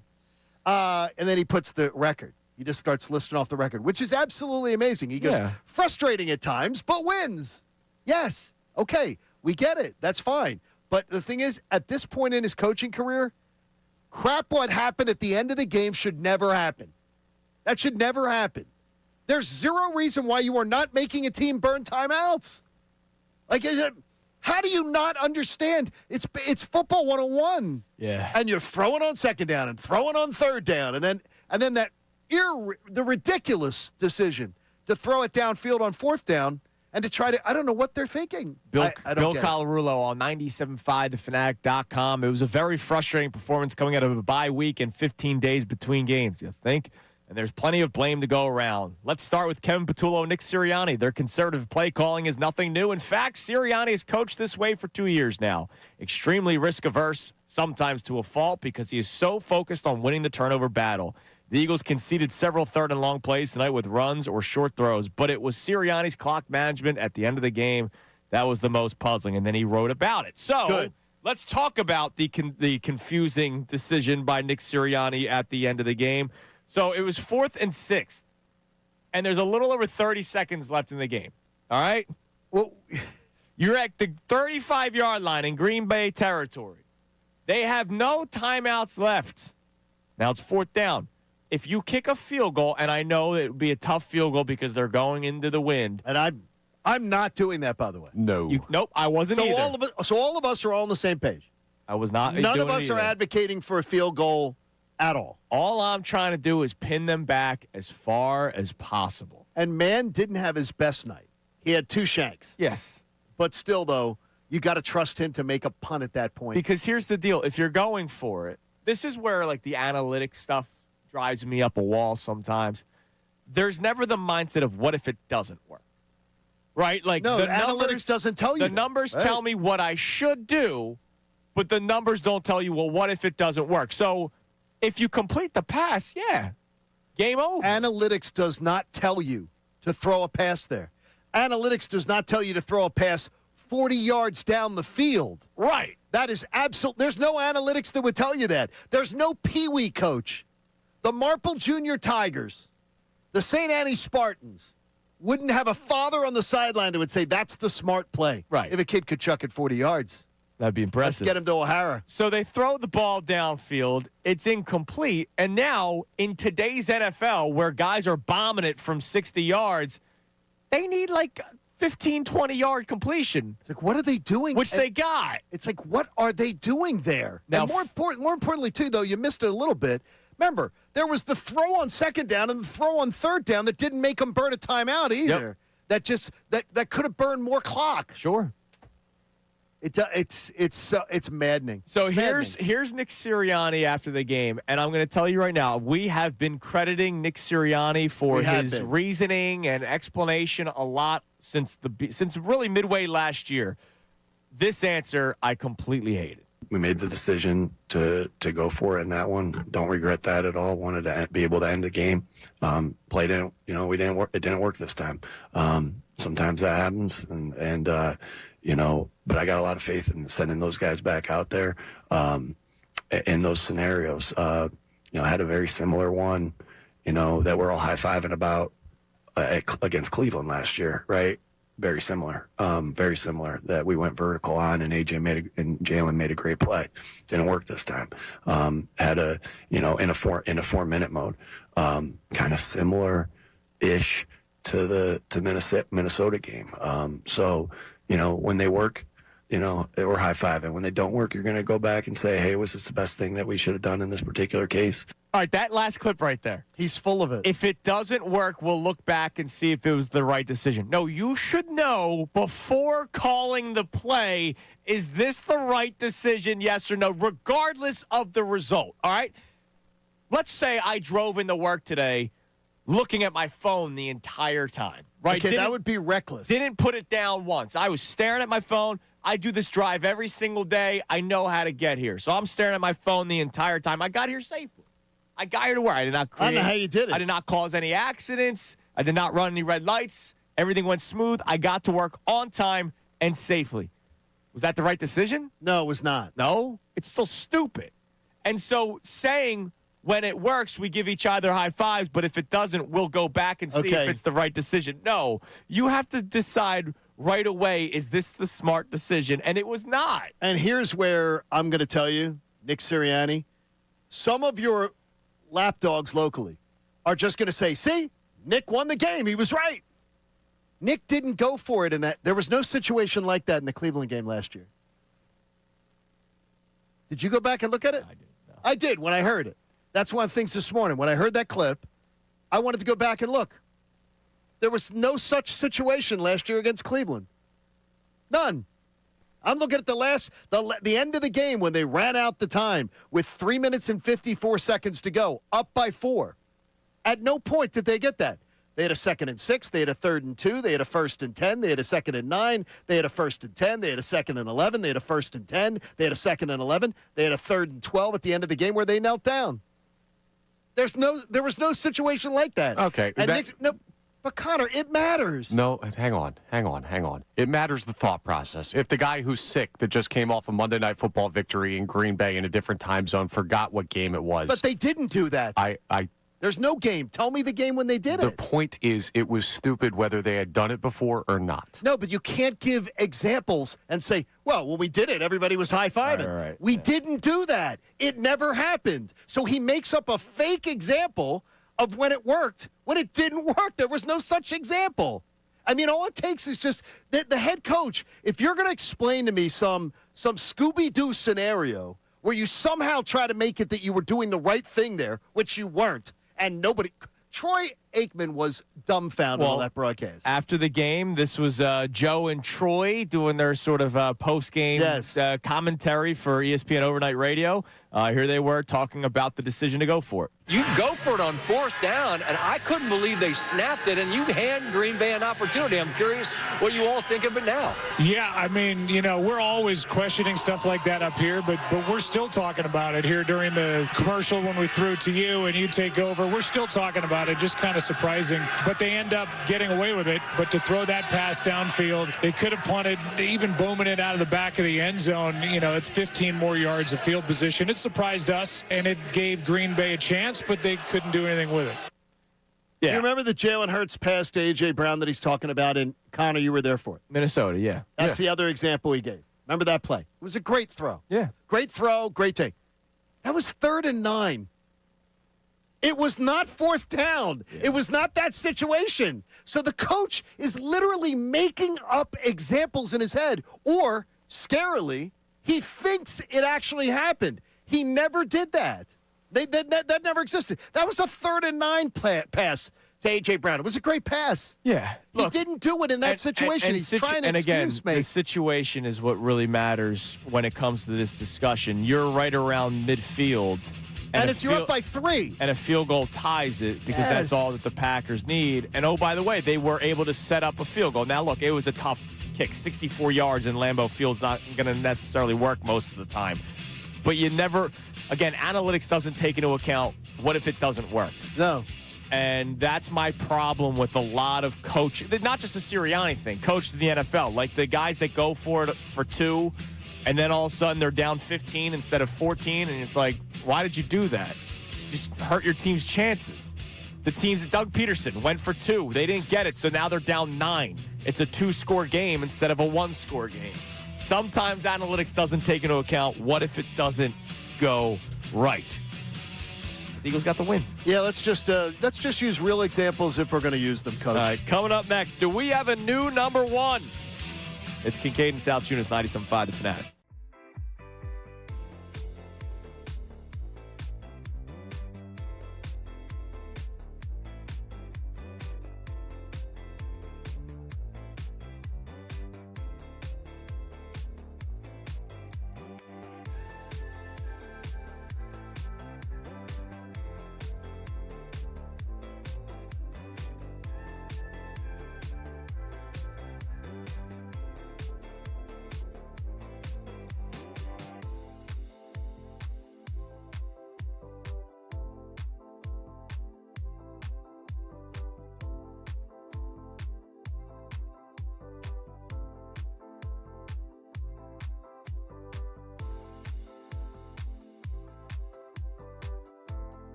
It's 7:42 here on Kincade Salciunas, 97.5 The Fanatic.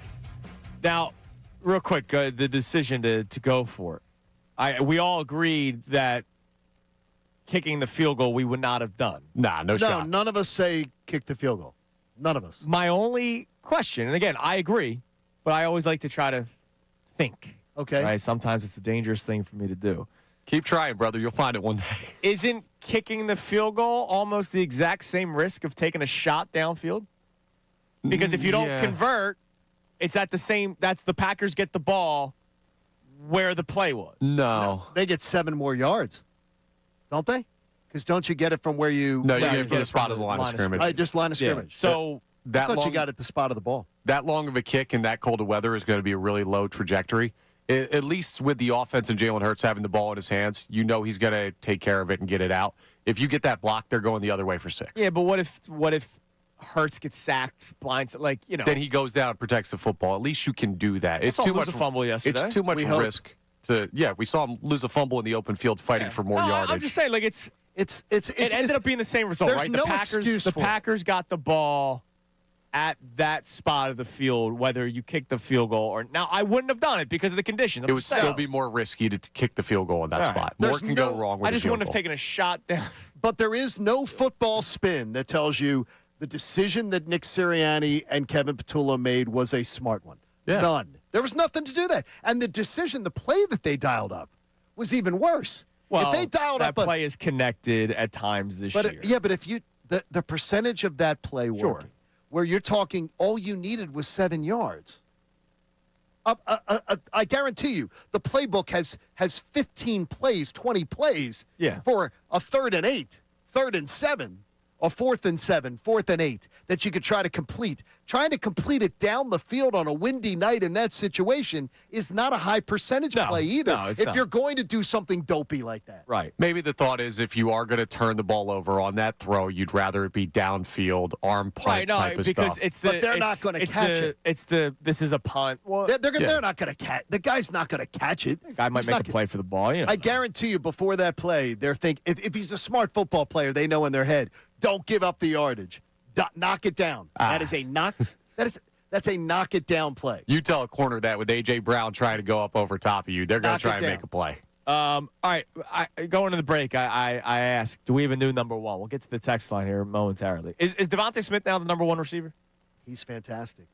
Not just that, he's fantastic. The game, let's face it, A.J. Brown was not in the game plan yesterday, right? Three targets, and the third was the shot play downfield on the 4th down. I've mentioned it a couple times the last couple of weeks that we may be seeing, not that A.J. Brown's go kick rocks, but Devontae's been the guy that Jalen trusts, it seems like, more. There was that one really impressive play on the opening drive that unfortunately resulted in the fumble. The 3rd down where Devontae Smith found that open space in the zone coverage, and Jalen never looked at anybody else. It was Devontae Smith. Yesterday, again, he's your leading receiver. He's your leading receiver, period, this year with 657 yards receiving. He has 8 more targets than A.J. Brown. Obviously, A.J. Brown did not play in the game, but going into the bye. But is Devontae Smith becoming the number one wide receiver of the Philadelphia Eagles? He's becoming the number one option for Jalen Hurts in his field of vision. And I'm cool with that. You're not complaining. Because AJ's going to get his. Right. He's going to have his games. You know it's coming. That there's going to be the opportunity where somehow they lull them into believing that A.J. Brown's not shouldn't be potentially the number one option. So it's coming. Sure. But seven targets yesterday. Boy, Slim Reaper is A.J. just 3. And a maestro with the footwork. I mean, his footwork, his toe taps are as good as anything you'll see out. What do you think, Connor? I hesitate to do the whole is he the one thing because the Eagles' offense is so up and down with who they target and game to game that can change. So it's a tricky thing. Here's how I look at it. Devontae Smith is making us feel very comfortable that if this A.J. Brown thing goes bad, and this is his last year in Philadelphia or he is moved at some point, you have a guy who can be a one. I don't know if he's the Eagles' one right now, but the second A.J. Brown walks out the door, it's not like you don't have a number one wide receiver. No, look, here's what they'll do. If A.J.'s done after the season, they are going to draft another wide receiver in the 1st or 2nd round. Jalen Reagor the 2nd. Please stop with that. Yeah, don't ever say that. Wash your mouth out with soap. What do we got on the text line, Connor? All right, we got people checking in as I dropped my phone on the game last night. All range of emotions from folks. And this texter says, is it wrong that my knee-jerk reaction is, my goodness, how bad is the product and how bad has the product become of the National Football League? Yeah, that's bad. That's bad. I saw lots of great games. I saw good football. The 4 o'clock slate sucked, but it was because terrible. it was dominant by 3 teams. The 1 o'clock slate was awesome on Sunday. Sure was. There were a lot of games going right down to the wire. I just think quarterback play stinks. Like, I've never hesitated. Like, they showed the graphic at one point yesterday, Jalen Hurts for Jordan Love. And I'm like, jeez, you can credit the defenses all you want. It's not great. There's a reason why I think there's 4 guys that can't be knocked off their pedestal, and Patrick Mahomes is higher than everybody else. But the rest of though? We got to have that conversation because Drake May's having a hell of a year. Bo Nix is winning games. Daniel Jones has stepped up. Sam Darnold has stepped up. But Bo Nix he's winning games. Bo like Nix is winning ugly games. So is Jalen Hurts, right? Like, he's winning games. Right, but like, I'm not saying Bo Nix is going out there and chucking for 300. Josh Allen's losing to the Dolphins. Like, yeah. And nobody would take those guys over Josh. No, yeah, I'm not taking saying Josh Allen over all those guys. They're losing games, whatever. They're not. Nobody's taking them above. It's a weird product right now, but it's not a bad product. Like, teams are realizing, and you saw this last year. We literally had fun with it last season with return of the back, right? In 2 ways in Philadelphia, the linebacker and the running back. But league-wide, you saw some of the top teams in the NFL last year relied on ground game all season long. You're just seeing more of that this year, where teams are saying, wait a minute. Defenses have gotten smaller. They're doing the 2-eye safety shell to try to stop the deep play. So let's run the football. And I don't mind it. No, I don't either. I like watching. That first quarter last night was wild. Yeah. It was like I blinked and it was over. But we were made to feel like the only way to win was to throw downfield, because for some time it was. Might not be the case anymore. All right, coming up next, our man Andrew DeCecco gives us his reaction to yesterday's game. The good and the not so good. We discuss it all with Andrew DeCecco coming up next. It's Kincade Salciunas, 97.5 The Fanatic. Dan White and Associates is amazing. They've been around for almost 40 years. And what do? Well, that means that they are doing some things right for their clients. And what do? They get each client's unique needs, and they help them in retirement and financial planning. Now, some of you may need help setting a budget or figuring out a family plan about how you're going to manage your finances. For some of you, you're worried about, have I done the right things for retirement? Well, they have a plan where they stress test your retirement plan. That's taking a different approach than many advisors by educating you on retirement planning and then helping you create income in retirement that will help you support the lifestyle that you want to live. They're going to help you find certainty in your financial future. I love Dan White and Associates. They have educational seminars through Pennsylvania, Delaware, and Maryland. I just attended one in Westchester a few weeks ago. And then they've got offices in Glen Mills, PA, Middletown, and Lewis, Delaware, where you can enjoy a complimentary, no-risk consultation. It's Dan White and Associates. You need a little peace of mind or you need a little help developing a great plan, they've got one for you. That's danwhiteandassociates.com on the web. Now on 97.5 The Fanatic Sports Update. The Eagles defense stands tough. I'm Connor Thomas, and the Birds found an ugly win in Green Bay last night, beating the Packers 10-7. The offense wasn't very productive all night outside of a 36-yard touchdown connection from Jalen Hurts to Devontae Smith in the fourth quarter, but the defense stood tall. They stepped up big time, including new Eagle Jalen Phillips, who had 8 pressures and a fumble recovery in his debut with the Birds. Nick Sirianni talked after the game about the physicality of the game and his defense. We know that's a physical team that we played, and we know this is a physical division that they play in. So we knew we had to be physical because we knew they were going to be physical. And so I thought the defense did an excellent job taking on blocks. Again, I'll have to look at the tape of everything. But it was a great performance by the defense, as Nick Sirianni brings up, and now it's a quick turnaround. You're going to need that again this next Sunday night. The Detroit Lions come to the Link Sunday night for another huge primetime matchup, and the defense is going to be on full display. The Sixers play the Celtics tonight at 8 p.m. It's their 3rd time facing Boston already this season. That game you can hear live here on 97.5 The Fanatic. Flyers are off until tomorrow night. Coming up next, Andrew DeCecco will join us for his day after to check in on the Eagles' win in Green Bay. This update is brought to you by Mercedes-Benz. Despite wintry conditions and heavy traffic, holidays must go on. That's why Mercedes-Benz SUVs come with the latest safety technology. Find incredible offers at the Mercedes-Benz Holiday Love Celebration. I'm Connor Thomas for the home of the Sixers, Flyers, and Union. 97.5 The Fanatic and 97.5thefanatic.com.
56 here on Kincade Salciunas 97.5, The Fanatic.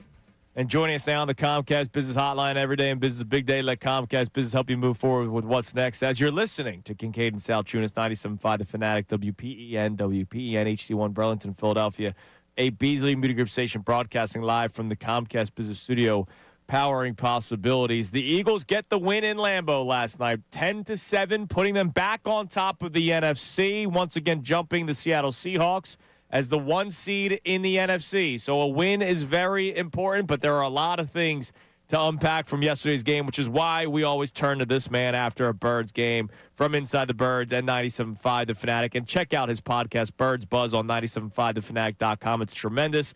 Our man Andrew DeCecco joins us. Andrew, there's a lot to unpack. Let's start with the great. And the great was the defensive front of the Philadelphia Eagles defense. Is this something that you will expect to see more of moving forward now with the return of Nolan Smith and the addition of Jalen Phillips? Yeah, and that's why I personally said that edge rusher should be a priority going into the trade deadline, because now you're able to send waves of pass rushers at quarterbacks, but also you didn't really hear Adoree Jackson's name called all that much. You didn't see Jordan Love be able to take advantage and exploit those matchups, and I think that that's going to be a byproduct and a trend that's going to continue moving forward as long as the Eagles are able to continue to stay healthy there and be effective rushing the passer. But they have a lot of optionality in Jalen Phillips, Nolan Smith, who played 18 snaps coming off injured reserve, and Jalux Hunt seems to be more settled into a role that I think he's more ideally suited. He's been playing a lot of really good football, and now the stats are starting to show that. So, yeah, the Eagles have really found something there, and that's why I looked at it as probably the most opportune spot to get better at, and they certainly swung big and got a good player in Jalen Phillips. And, Andrew, you've talked about it on your podcast, the how much you really need the front to take care of the back on a defense, and how much a pass rush that just is constantly bothersome really does cover up some of the things that maybe a transitional back end of your defense has going on. Yeah, exactly. I mean, Jordan Love was pressured on 17 of 42 dropbacks, and that was the second highest pressure rate he's had all season. That's according to Next Gen Stats. So, yeah, John, that just further indicates what a impactful pass rush can do and how it helps all three levels of the defense. So I thought they played complementary football on that side, and they really had to be able to pull that game out last night.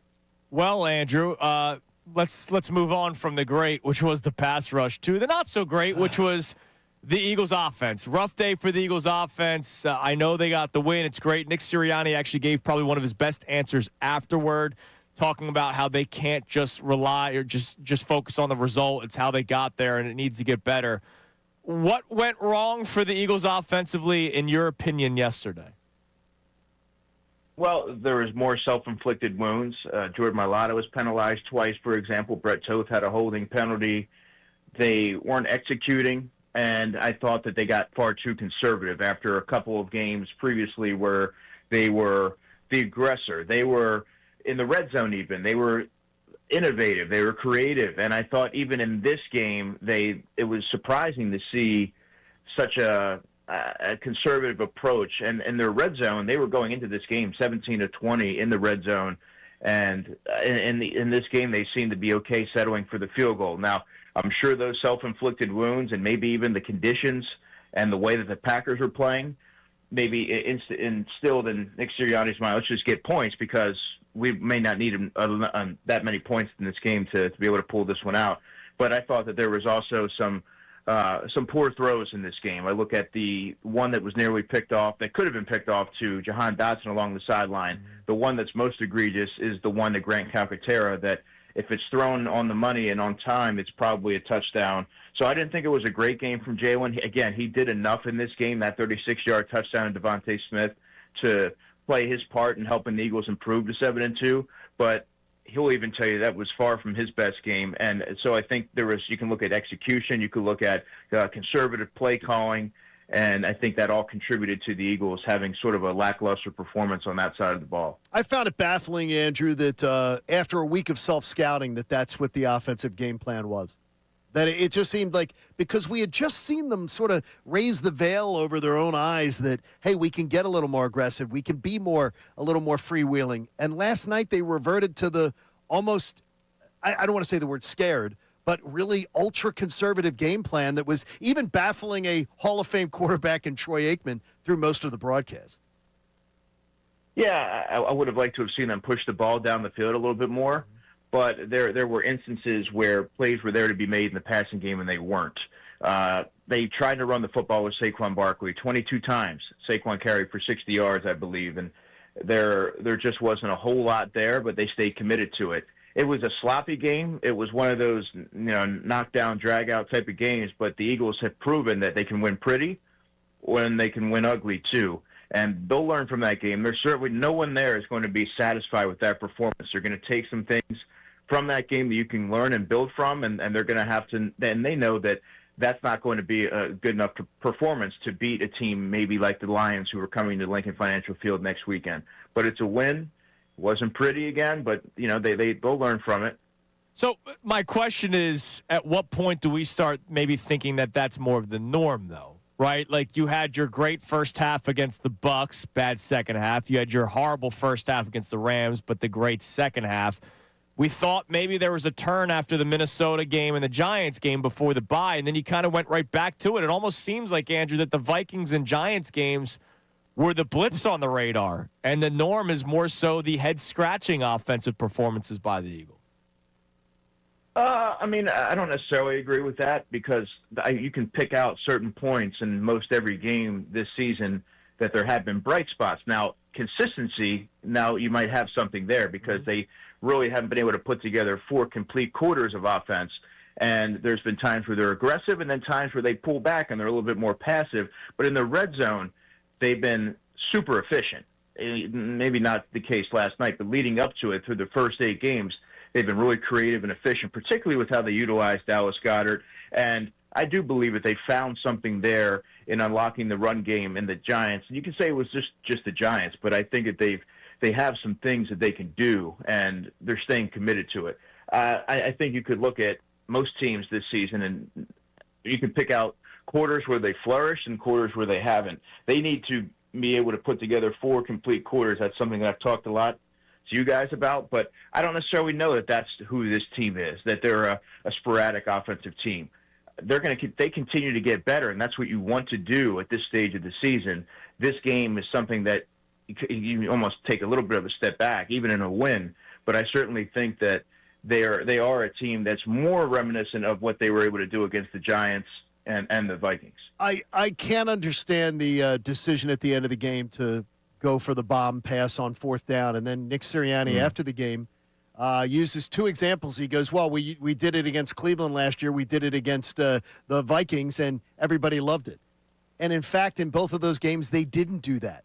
Neither one of those situations happened, that he was using as examples for justifying it. We talked yesterday on the show that Nick Sirianni, we never come in here and question, like, decisions that he makes during games. He just tends to realize. Last night I think it was embarrassing, the decisions they made at the end of that game, because they don't make sense. Yeah, I mean, it's almost impossible to rationalize. I mean, he said that he wanted to go up. If you go up 6, you still need a touchdown, and he wanted to end the game. He also mentioned that the wind factored into what he deemed to be a lower trajectory kick. And we didn't want to kick, by the way, all of us. We all said we wouldn't have kicked, so we weren't questioning that. So like, they're up 3, 33 seconds left on the Green Bay 35. I personally would have punted. Mm-hmm. Sounds like you guys would have done the same thing. Yes. And I think most of the listeners would have done that as well.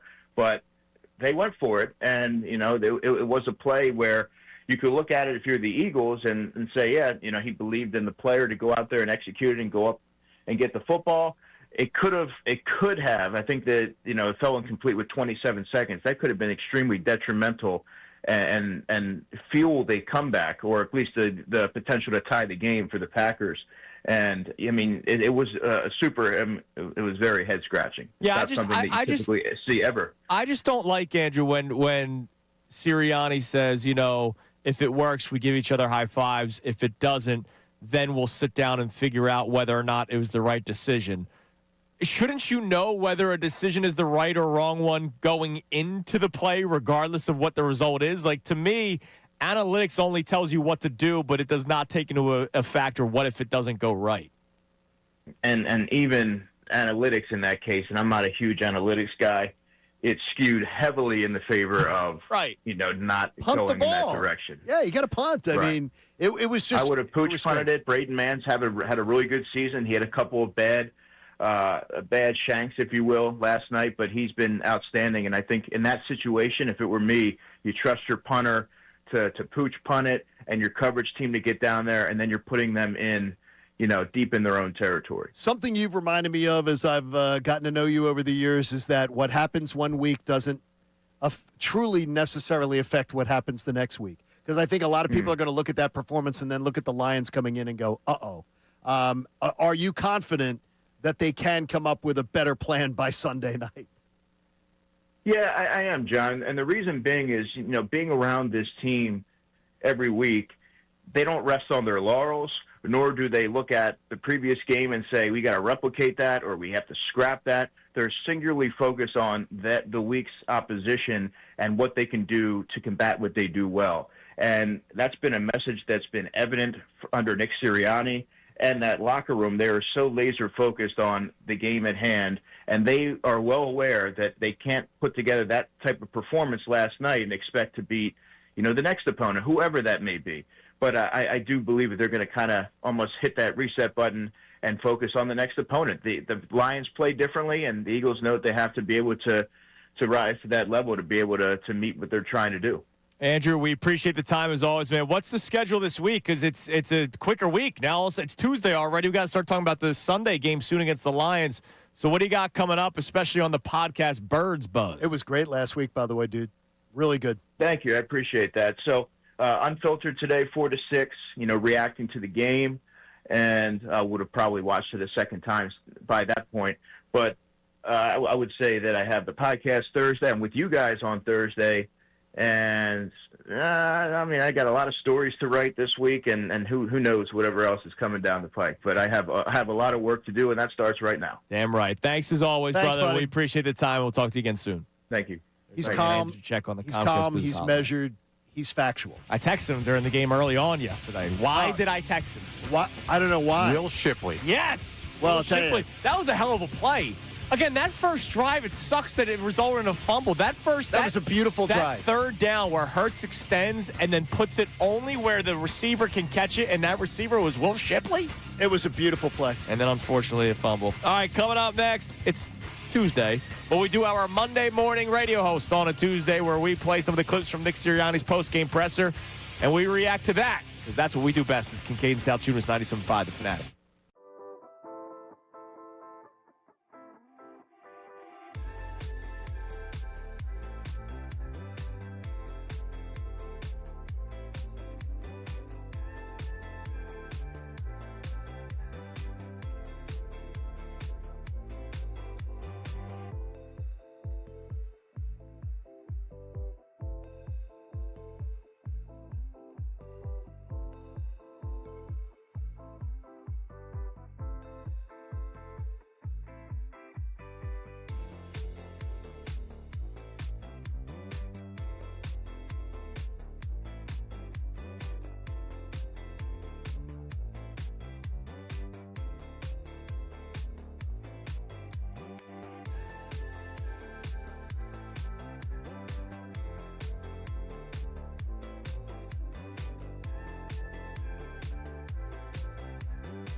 We do today's headlines during this segment, which is brought to us by who, Connor? Our friends over at Lundy Law. For over 70 years, Lundy Law has been fighting for injured people. If you need them, remember the name Lundy Law, your injury lawyers. Visit LundyLaw.com. That's LundyLaw.com. Your quick headlines that's not Eagles related for you. I got one for you. Okay. Go for it. Cade Cunningham, really good basketball player. What did he go for, 46 last night? All right. So that's the headline. Cade Cunningham, 46 points in overtime win. Great night, right? When you read that headline, you go, great night. That's a great headline. He was 14 of 45 from the field. Oh, my gosh. Allen Iverson played? He was 2 of 11 from 3. Shoot your shot, King. So the headline is 46 points en route to overtime win. You go, all right, nice. And then you look at his stat line. You're like, holy God, that's a horrible game. It's like it's reminded me of an Iverson performance. But, hey, the Pistons got the win. You shoot 50 Eagles, times. Yes. Despite their poor offensive performance. It's time now for the Monday morning radio host on a Tuesday. Now, the Monday morning radio host on 97.5 The Fanatic and 97.5thefanatic.com. All right, it's what we do best. Not breaking down film, but breaking down press conferences. Nick Sirianni speaks after every single game, win or lose.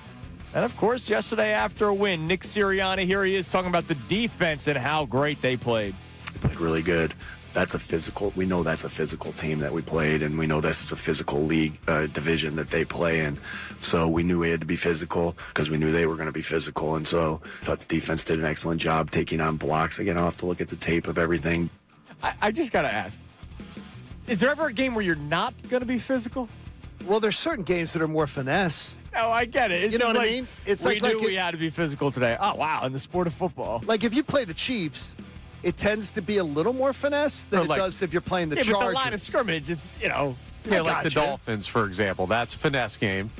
Yeah, I mean, I get what he's saying. Yeah, but I still want my beasts up front to be beasts up front. No, I get what he's saying, though. I totally understand what he's saying. There's certain games that are more of a physical nature, and I think that division is very physical. Oh, it absolutely is, yeah. And look, you have 3 teams above 500 and 1 team 1 game under 500 in the Minnesota Vikings because of 9.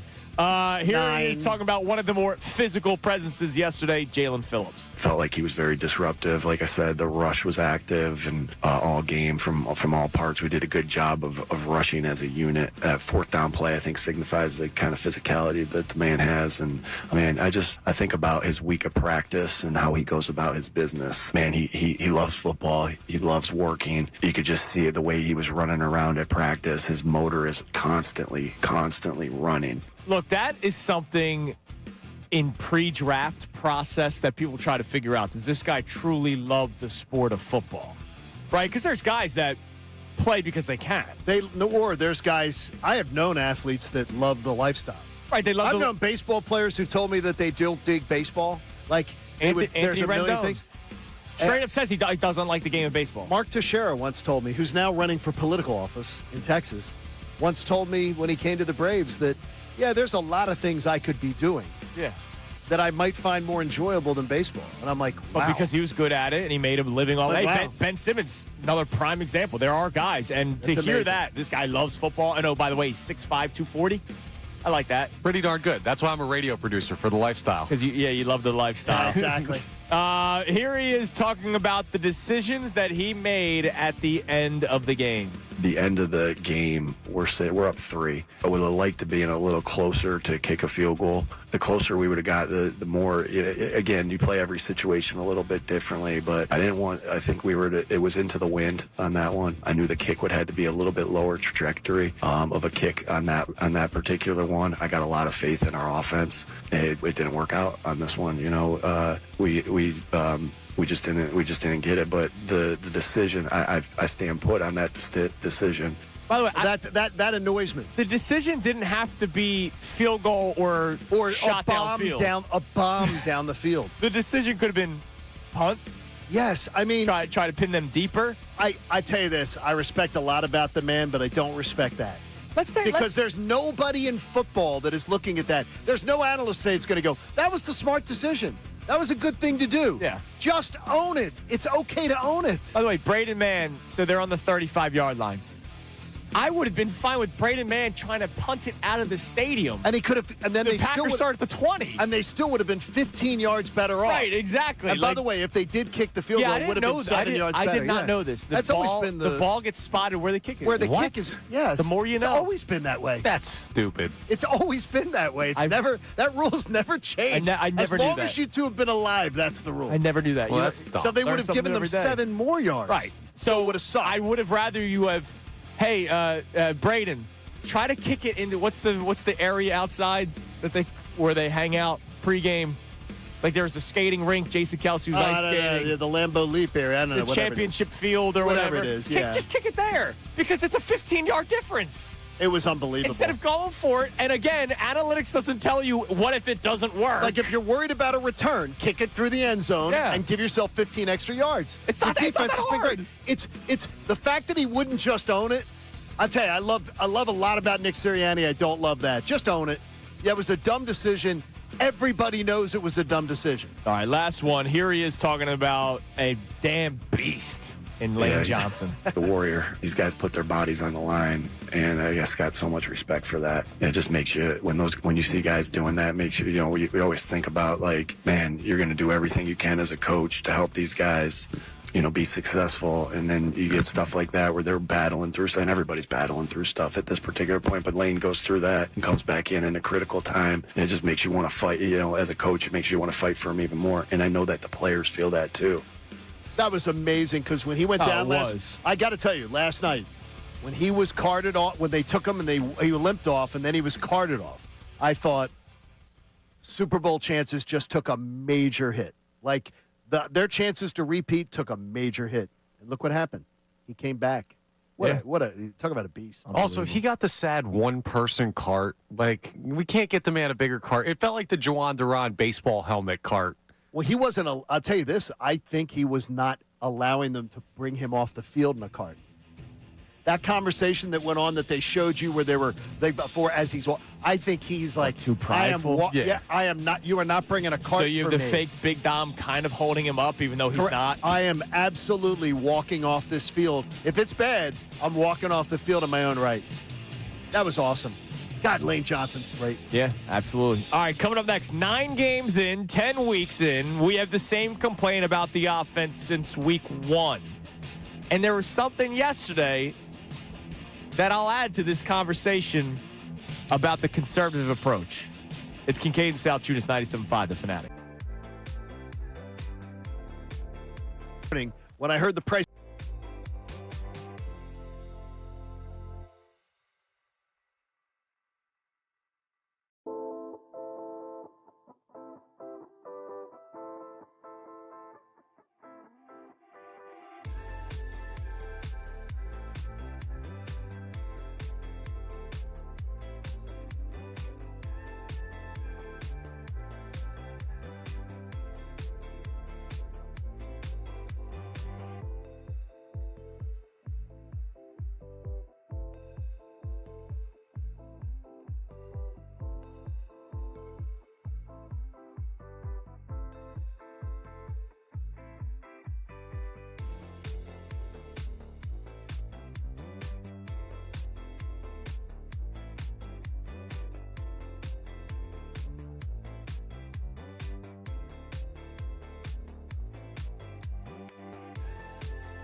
before we continue to react to last night's Eagles win over the Packers, 10-7. Ooh, barn burner. You just get it. You know what's weird is though? 7-2, baby. You know what's weird is I found it to be a barn burner. I love it. It was a fun game. I like pitchers duels. Yeah, I wasn't bored. So I was not bored in the least, and I had people tell me they were bored. Nah, it's not a. And I'm like, yeah, I'm not boring bored. game. I loved it, but there's just a lot to. It's a coach's dream, a lot to work on. So I did a quick look ahead to Week 11 because obviously Eagles play the Lions. All right. Dude, we have an awesome weekend ahead for Week 11 of the NFL. Why is it an awesome weekend? I'll give you some of the 1 o'clock games that of note. Okay. Bears Vikings. That's a great one because Bears a playoff team. Vikings could win for us there and help us out. Chargers Jags. If the season ended today, both playoff teams. Okay. Bucks Bills. Oh wow. Big game, and of course at Orchard Park. For and that's us. at Orchard Park. Steelers Bengals. I know the Bengals are the Bengals, but divisional matchup, and the Steelers are still trying to hang on by a thread with the number one spot in the AFC North. Niners Cardinals. Niners are still trying to get into the playoff picture. They're the first team out right now. Okay. Seahawks Rams. Oh, see, that's a great game. That's 405. That's 405. That's the national 405. Chiefs Broncos 425. Wow. Ravens Browns, 425. Then you have Eagles Lions 820. The games that suck are your Thursday night and Monday night. Jets Patriots Thursday night. And Cowboys Raiders really means nothing Monday night. Wow. But Sunday, and it's great that the Eagles don't play till 8:20. We get to sit back and watch some pretty important football games. Those are over a lot the of course good games. the day. Now you realize why this is, right? Sweeps week. Yes, sweeps like 3 weeks. So you got like 3 weeks. So they're trying to get. I wondered did they really underestimate the Patriots this much? Because you didn't. You had them as a playoff team. I had them as a playoff team, not to win the division. You had them as a 7 seed. Yes, getting into the playoffs. I mean, I thought they'd be around a 500 team. I didn't think they'd be in the playoffs, but I thought they'd be a 500 team. That's a weird one to miss. They missed that one badly. Oh, they're playing really well. Yeah, but it's Jets. Think they'd be yeah, but they got them with the Jets. 7-2, 8-2. Yeah, but they got them with the Jets. They missed them. They missed that. It's divisional, and maybe you think, okay, the Jets are a little bit better than projected. New coach. Yeah, that was the storyline going in. New coach. Yeah. Justin Fields. Could have told you that was going to play the way that it did. If you're watching the Jets and blaming Justin Fields, there's a lot to blame with the Jets. They'll talk to their owner. I mean, seriously. Yeah, he called him out right away. Blame the idiot. All right, so the conservative offense is something that we've been complaining about since week 1. Despite them being 7-2, it's Big something time. that we have complained about. Like, hey, even Andrew DeCecco was on just with us. He said there were shots downfield. Remember, I said earlier, for the first time in my life, I was saying throw the ball instead of being the typical fan saying run the ball. And I'm a run the ball person. I've never done that in my life until yesterday's game because I thought your dad must have been proud of you though if you were texting. Maybe. Something that is bugging me with the Eagles right now. What's that? Now look, it led to winning a Super Bowl, so I can't complain too much. But the idea or belief of, hey, this works, so let's keep doing it. And it goes back to one of the things I hated Nick Sirianni saying in 2023 to Jeff McClain. We played the audio for you like 2 months ago. In 2023, Nick Sirianni did a phone call interview with Jeff McClain, and he said, I'm paraphrasing a little bit. And Jeff will join us tomorrow, by the way. He will. Jeff will join us tomorrow. Someone's used to hearing him on Tuesdays. He said something to the extent of, my belief in offense is continue to grow on what works and not finding new wrinkles. And I think that's a really bad mindset to have. I think so, too. You never want to copy-paste what you did because defenses will try to find a way to stop it. And so yesterday, I understand that it worked in the previous 2 games, but did you notice the obsession with the jumbo package yesterday before Lane Johnson got hurt? Well, I mean, they kept talking about it with, Troy Aikman talked about it often and was pointing it out every single time. It's almost like, oh, look, we found something that worked. So let's just keep doing it. And over and over and over and over. I'll try to compare it to like something in life. My wife does this. What's that? She finds a recipe she likes. And then all of a sudden we eat it 5 times in a month. And then she doesn't want to do it. She doesn't want to eat that anymore because she's tired of it. Okay. I do. By the way, I do that too. Yeah, like I do that too. you I'll have obsess some of over that- something. I like those. Those little packets of tuna. Yes, I know exactly. Those packets of you tuna bought that come way in too many. I remember. Yes, and now Christina's like, you got tuna in there, and I'm like, yeah, I'm a little tired of it because you ate it so much. So the Eagles are doing this jumbo package thing because it worked, and now all this, and it's not like they do it on certain. They were doing it on like 1st and 10, and so defenses are going to figure out a way to try to stop it. They did. And they did yesterday. And they did last night. Yeah, they did. And that's something that I think Sirianni and maybe Petula, whoever it is, kind of struggles with. They're like, all right, this worked 1 week, so let's just keep doing it. Now look, last year they won a freaking Super Bowl, so I can't constantly. Did point Kevin out Petula flaws. win a Super Bowl? He did not. No, he was on the staff. He was the he passing had game nothing, and he coordinator. had nothing to do with them calling plays, making decisions, as we've seen. Nick Sirianni would say otherwise. He's not there. Oh, well, yeah. he didn't. Well. He can say whatever he wants. He didn't, because what we have is we have the audio of every game, and you don't ever once hear Kevin Petullo involved in a discussion, making a call or doing something, saying, "Yeah, let's go for it here. Yeah. This is what's it." All right, what do we now got? during the week, he probably, I'm sure, has input in this stuff. Absolutely. What do we got on the text line? All right, Anthony from Williamstown checks in, says, really impressed by the defense. Phillips looks like he could be an immediate impact player, which is great. However, this offense has entirely too much talent to not be in rhythm every week. The play calling is inconsistent, and it's extremely bland. It must get better immediately. It really is amazing, right? Like, A.J. Brown is a top 5 wide receiver in the NFL. He absolutely is. I looked this up this morning. I'll get it for the You next, looked up that he was a top 5 receiver? Yeah, You knew that. You already knew that. I'll get these. I'll get this for you in the next segment. I looked up who are the players that are around him receiving yards wise this year. His name should not be in the same page as some of the players that I saw this morning. So it's gonna get us a little upset. Yeah, like Alex Pierce. It's I'll give him to you. It's bad, and it's like this can't be. And whether but it can be though, because it's our reality. Because it's happening. Whether it's Jalen, whether it's Petullo, whether it's Sirianni, whatever it is. And then the fact that this is after the bye, 15 days self-scouting, and this is the thing. This is what we come out with is a little concerning. This would be like all the self-scouting you do like before a baseball playoff series. And you have Ranger Suarez sitting in the bullpen, and you decide to go to David Robertson for an up-down, which he hadn't done all year. Yeah. Or you don't use him in game 2 either. Hey, threw you him have off. a chance to win a game. This would be like not understanding what's going on in your own game. Oh, that happened here. I'm sorry. The difference is, in this scenario, the Phillies are the Dodgers, keeping Clayton Kershaw in, and they're just going to beat you anyway because they're the winners. Because they keep winning. Let's Yeah. go to Hux in Germantown. What's up, Hux? Wrong button. What up, Hux? Hey, can y'all hear me? Yeah, we can got hear you, brother. What's going on, man? Listen, how's it going? We're thrilled. We're thrilled. They won. How are you, Hux? Oh, man, I'm great. Listen, I know, there's a lot, to talk about with the offense, and there's a lot to dissect. And, there's going to be time for that this week, but I choose to, focus on that win we had yesterday, and I really just feel good about it, And I don't know if it's just me, but that game was like the opposite of an offensive shootout.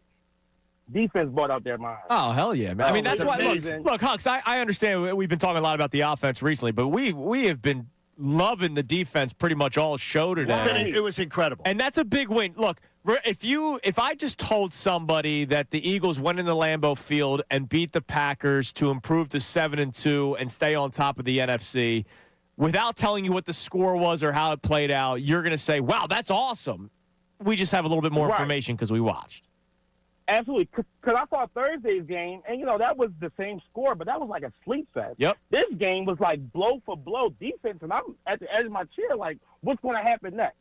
And, Jalen Phillips, man, for a debut, that was amazing. It's like guys come to Philly, and they find like a new breath of fresh air. I remember Zach Vaughn came here 4 years, 88 tackles with the Saints, and then he surpasses his tackles in one season. And it's something special about Philly when it comes to the players and how they feel. And I just love what the defense did. Yeah, there's a And I'm lot just to riding it. this one It's coaching. It's being in the right position. And Hux, thanks for the call, brother. Having a chance to win a Super Bowl plays a lot to that, too. That's a big one. Like, Jalen Phillips, he wasn't dogging it in Miami. No. But, think about it. Everybody's human. he probably uplifted his game a little bit more just off of adrenaline yesterday. He wakes up and he says, wait a minute, I'm at Lambeau Field for the first time in his career. He said he got emotional before the game. I bet he did. We'll play that for you coming up next because I got emotional during the game watching him. I'm falling in love with this man. I love you, Jalen Phillips. You hear Does from your him wife coming know? up next. It's all right. All right. Speaking of Jalen Phillips, No judgy. We finally have the right marriage on defense for the Philadelphia Eagles. That, and I'll give you where A.J. Brown stands with the receiving yards, and I'll tell you the names around him. It's Kincade Salciunas, 97.5 The Fanatic.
Broke G's on our on Twitter. The offense looked like it was game plan for the snow. Maybe we cut him a break. He's saying it sarcastically. I like that. Yeah, it was. What's that? Broke G's. Broke G's. What's up, Broke G's? It was a rough day for the Eagles offense yesterday, but a great day for the Eagles defense. We'll talk about the perfect marriage for the defense here momentarily.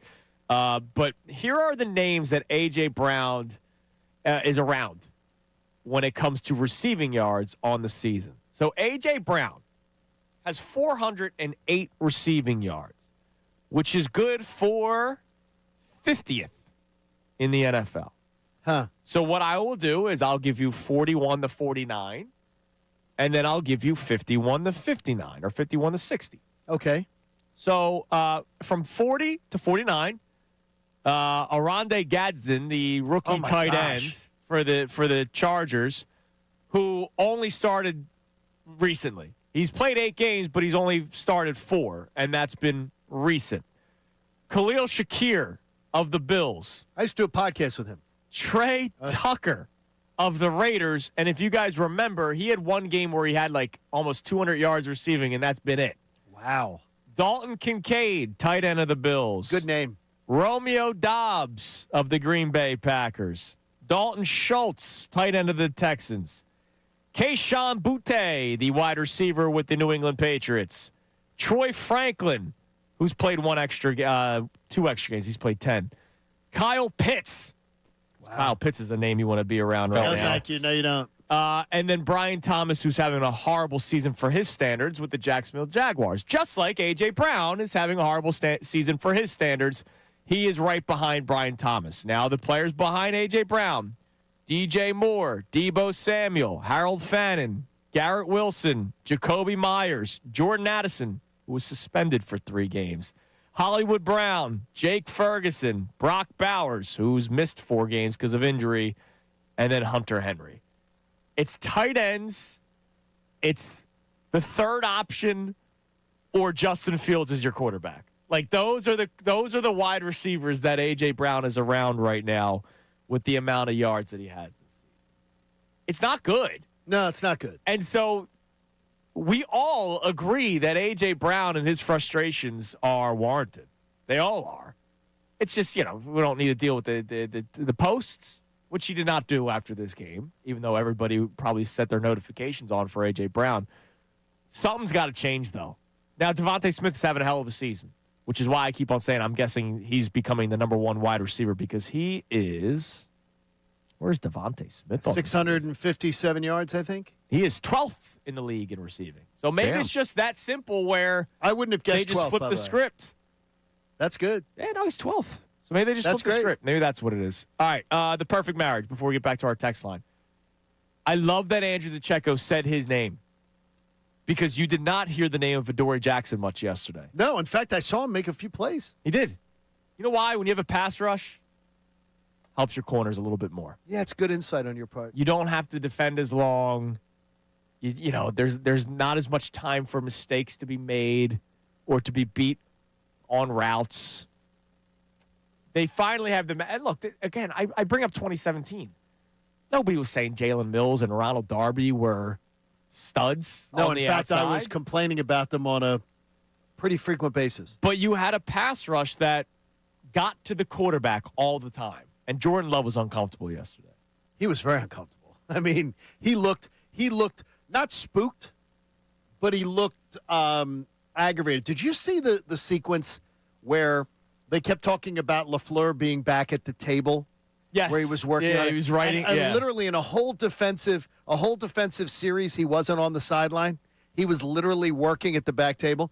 And you can see him trying to get Jordan Love at the one point when he's done the review. He's trying to get Jordan Love to just – and I thought Jordan Love's listening to him but not processing. That's how I felt. It was it didn't look good. Yeah, there were a couple plays where Jordan Love just missed guys. But also there were a couple plays where the wide receivers just dropped passes. Oh, yes. How about this one for you? I'm going to steal this one from Stats and Information at ESPN. The Eagles hold three head-to-head tiebreakers right now in the NFC versus the Buccaneers, the Rams, and the Packers, all currently in playoff position. They have a chance to get 2 more versus the Lions and the Bears. If those teams held, no team has ever held more than 4 of the tiebreakers, and it's only happened twice. Is that right? So if they get a 4th, if they win the Bears game or they win the Lions game and they both make the playoffs, it would be It's only happened twice before. That's awesome. That a team's had against playoff teams. So the Birds are very tested against the best teams. At least they've found ways to win against the best teams. And you want to have that game in South Philly in January. You absolutely do. All right, what do we got on the text line, Connor? Ed from Delco checks in, says it was fun while it lasted. Josh Uche and Azeez Ojulari, Jalen Phillips, Jalix Hunt, Nolan Smith, Brandon Graham, and Jahad Campbell at times, he says for Campbell in parentheses, look like a Super Bowl winning group of edge rushers. Yeah, I mean, look, Uche's been a little early. Uche's had a very good season. He has. That's a little early for that one for me. I wouldn't start kicking him to the curb. Just yet. He's had a very good season. Azeez Ojulari will probably be the odd man out, considering he was inactive how many weeks to start the year? It's 3 or 4. Yeah, he hasn't been. They only put him on the field out of necessity the one day because Darius Smith retired, and he played well. To Azeez Ojulari's credit, he played well, but he can't play special teams. Right, and so it's tough. Uche's actually played pretty well, so I wouldn't kick him to the curb just yet. What else we got? All right, we also have a check-in here. This texter says, my thoughts are Jalen did not have his best game, talking about Jalen Hurts, not obviously Jalen Phillips. And he missed a lot of throws, and we were missing Lane for a lot of the game, and we all know their record when he's out. If our defense stays this good and the offense just becomes slightly above average, no one is beating us. I think that's I would feel fair assessment on that one.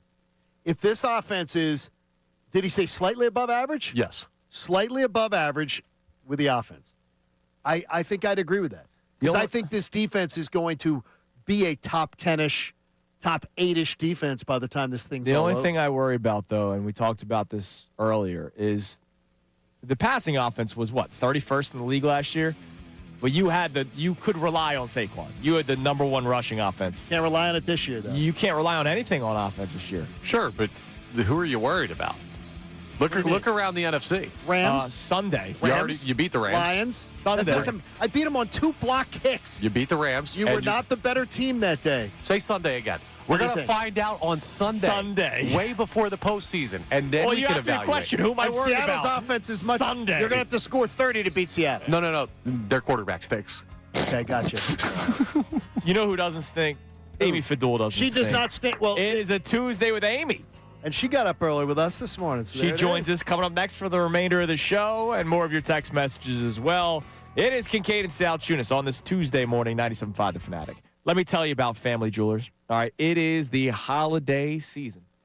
Johnny's proud of me. I've already done a couple of gift shopping. I'm very excited for you. But here's the deal. For those of you who think about popping the question around the holiday season, it's a beautiful time to do it. You want to get to Family Color Jewelers now. All right? Their showcases are stocked and ready to go. Do yourself a favor. Get to their showroom on Route 70 in Marlton, New Jersey, and get that special someone a gift that they will never forget. If you're planning to pop the question this year, it's a great place to go. It's where I went for my engagement ring with my beautiful wife, Christy. We will be celebrating our anniversary here soon.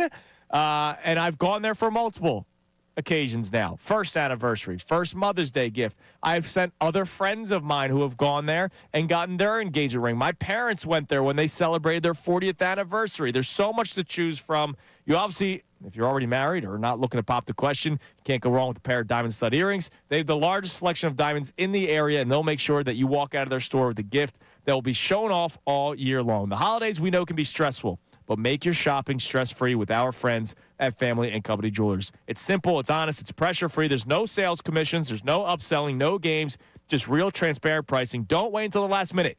Get your holiday shopping done and check off your whole list with one stop to Family Company Jewelers, South Jersey's diamond destination, Route 70 in Marlton, New Jersey, or online at FamilyJewelers.com. Now on 97.5 The Fanatic Sports Update. The Eagles moved to 7-2. I'm Connor Thomas, and the Eagles found an ugly win in Green Bay last night, taking down the Packers 10-7. But that's still a victory, and it still advances the record to a clean 7-2. Sirianni still undefeated coming out of byes in his Eagles tenure. And while the offense wasn't very productive all night, outside of a 36-yard touchdown pass from Jalen Hurts to Devontae Smith in the fourth quarter, the defense stepped up big time, including new Eagle Jalen Phillips, who had 8 pressures and a fumble recovery in his debut with the Birds. Speaking of Nick Sirianni, he talked after the game about the physicality of that defense. We know that's a physical team that we played, and we know this is a physical division that they play in. So we knew we had to be physical physical because we knew they were going to be physical. And so I thought the defense did an excellent job taking on blocks. Again, I'll have to look at the tape of everything. Now the Eagles have a quick turnaround to prepare for another big matchup. They've got the Detroit Lions coming to the Lynx Sunday for another huge game against an NFC North opponent. Sixers play the Celtics tonight at 8 p.m. It's their third time facing Boston already this season. That game here on the Fanatic. The Flyers are off until tomorrow night. Amy Fadul joins the guys next. She'll be with us for the remainder of the show. This update is brought to you by Philly Sports Trips. Bill Colarulo will be hosting the True Fan Tailgate before the Eagles-Lions game this Sunday, November 16th. Brought to you by True Fan Travel and 97.5 The Fanatic with all-inclusive food, drinks, live entertainment, and a short walk to the stadium. Reserve your spot now at phillysportstrips.com. I'm Connor Samas for your home of the Sixers, Flyers, and Union, 97.5 The Fanatic.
It is 8:56 on this Tuesday morning, a Victory Tuesday. And joining us now for the remainder of the show from NBC Sports Philadelphia and also here, 97.5 The Fanatic, the great Amy Fadul. Good morning. Yes, you are Thanks, great. everybody. Thank you. So, Amy. Victory Tuesday. Our question for the Hard-earned. audience today. You've seen the movie Split, right? Yeah.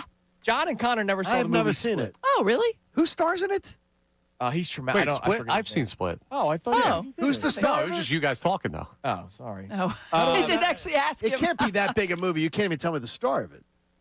You know me. He's the bald guy with the weird eyes. I don't know anything. But The bald guy with the weird eyes? Didn't he win Best Actor for it? James McAvoy. Oh, okay. I like James McAvoy. He was either Best Actor or runner-up or something, whatever. I like James McAvoy. I mean, that's a very accurate description. Honor, obviously. So this morning, I'm him this morning on a much lesser degree when it comes to this game. Thank you for the split personality. Win is a win. True, yes. The defense is dominant. The offense. And the decision-making. The decision-making.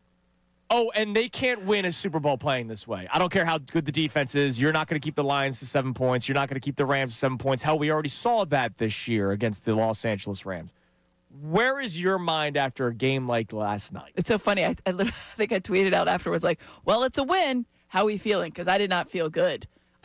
I like the win. Obviously, you want to get the wins. They're hard-earned. That's a tough place to play. It was freezing cold. It was the coldest that it's been that early in, 60 years there. Okay. So I got that.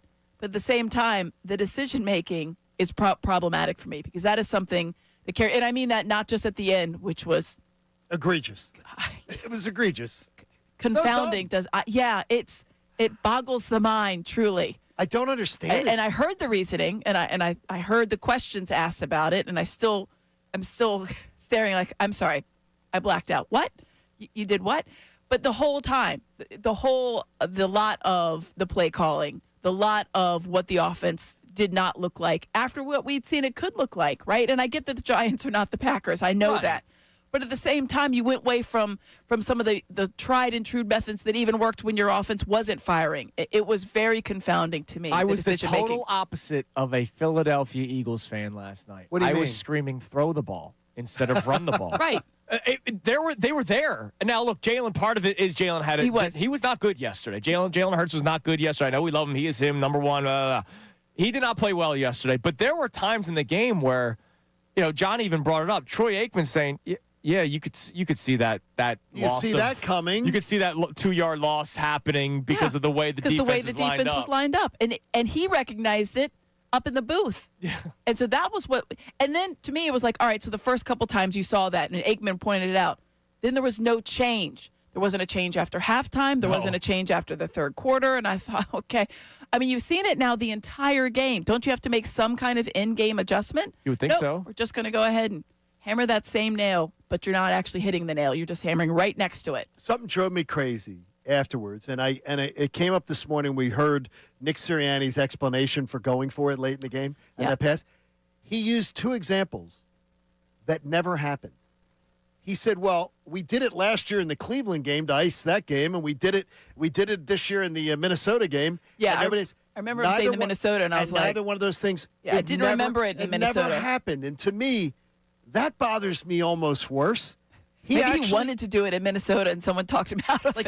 Kellen Moore was like, no. Like, he actually believes that happened.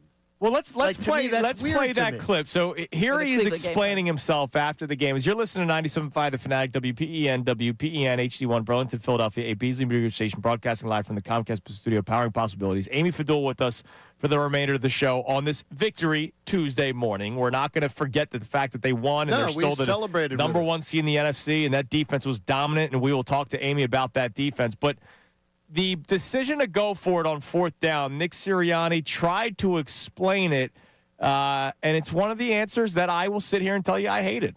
We made the decision to go for it in that one. Don't regret that at all. Wanted to be able to end the game. Played it. We didn't work. It didn't work this time. Sometimes that happens, and but I got a lot of faith in sending those guys back out there in those scenarios. I had a very similar one, that we're all high-fiving about against Cleveland last year, right? Very similar, that we went vertical on, and Jalen made a great play. Didn't work this time. Had in a 4-minute mode, kind of similar-ish to the Minnesota game. So when they work, we're high-fiving. When they don't work, you're going to go back and say, hey, was this the best thing that we should have done in this particular case? So no, that's a complete lie. It's not. I'm not going to say he a says lie. it's similar-ish. So there must have been on the second one. He said the Minnesota similar-ish. one. Yeah. But he said, "Hey, it happened last year against Cleveland. We're all high five." No, it did not. They didn't do that. I don't even care about. I don't know what he's talking I'll be honest, about. I don't even care about that part. No, don't get caught up on that. Like, Wait a minute, I don't. I don't care about it. What I care about is him saying, "If it works, we high five. If it doesn't, we go back and think, was this the right decision?" But- well, shouldn't you know beforehand? Shouldn't you have? They got 85 dudes in the booth. Exactly. That tell They're you up there with 85 yes, pieces of paper, no. looking at all these things. I don't need to hear in the post-game press conference, if it didn't work, we'll go back to decide. Yeah. And no, don't get hung up on it. He's using examples for his game reasoning that didn't happen. So he's using an example going, well, we did it last year, and we're all high-fiving. I think he believes he did do it last year. And he didn't. That scares the hell out of me. See, I don't know. I just feel like I go back to the old Like, George dude. Costanza, like, if you believe the lie, then Right. then it's not a lie. Right. That's fair. If you point. believe, but if you believe it, Exactly. I just think it's more of the entire process of decision making. It's just it's contradictory to what that is. It's like, hey, if it doesn't work, then we'll just go back. But what? No. You have so many analytics run on every single play. Yeah. Because how many times do you hear a coach be like, well, the numbers say we go for it on whatever, and we decided to do. You use that analytics in a way that makes your decision. This Right. seems like it was just like a dartboard. Andrew DeCecco said the analytics said not to in that In what situation. world would it ever? I would love to know the analytic that was the outlier that says, yeah. And there's none that Go exists. for it. It doesn't we were exist. saying You're earlier, winning.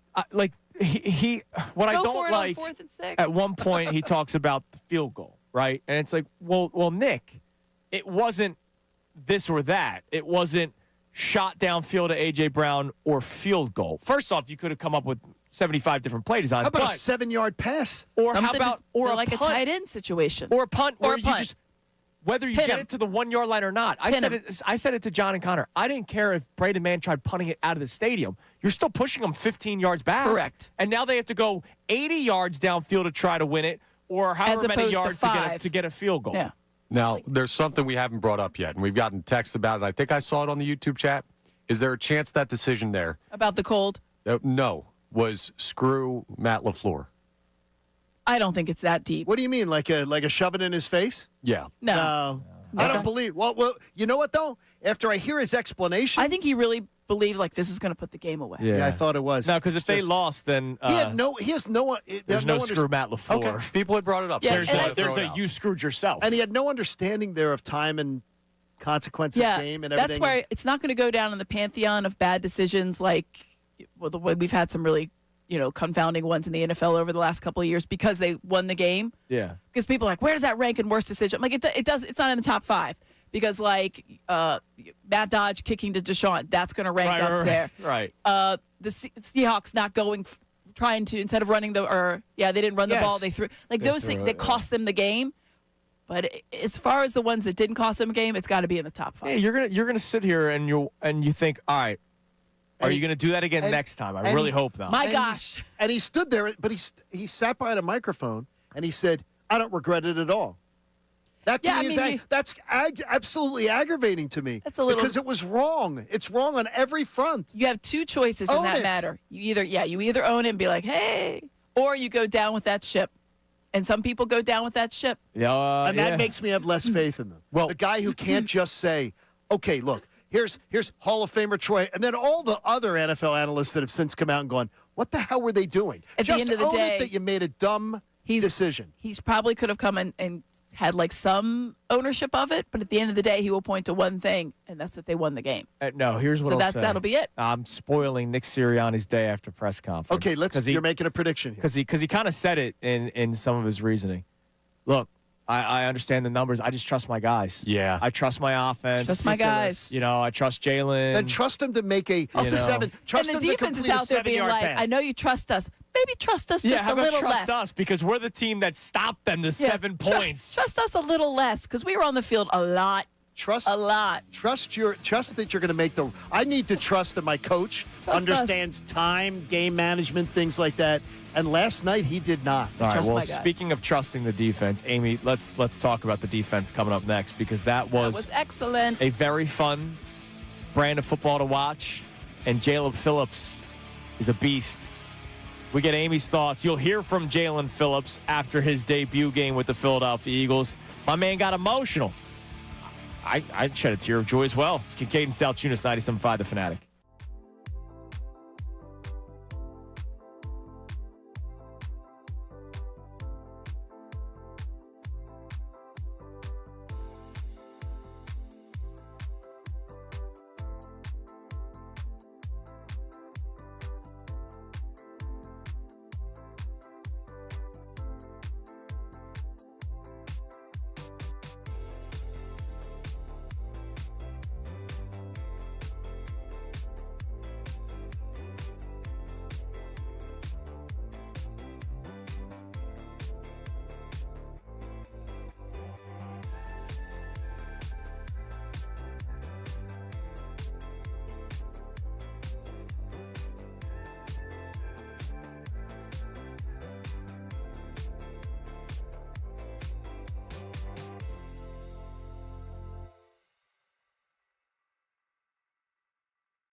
Final hour of Kincade Salciunas is presented to you by The Bagster. It's a dumpster in a bag. You can get yours today at Home Depot and Lowe's. You need details? Go to Bagster.com.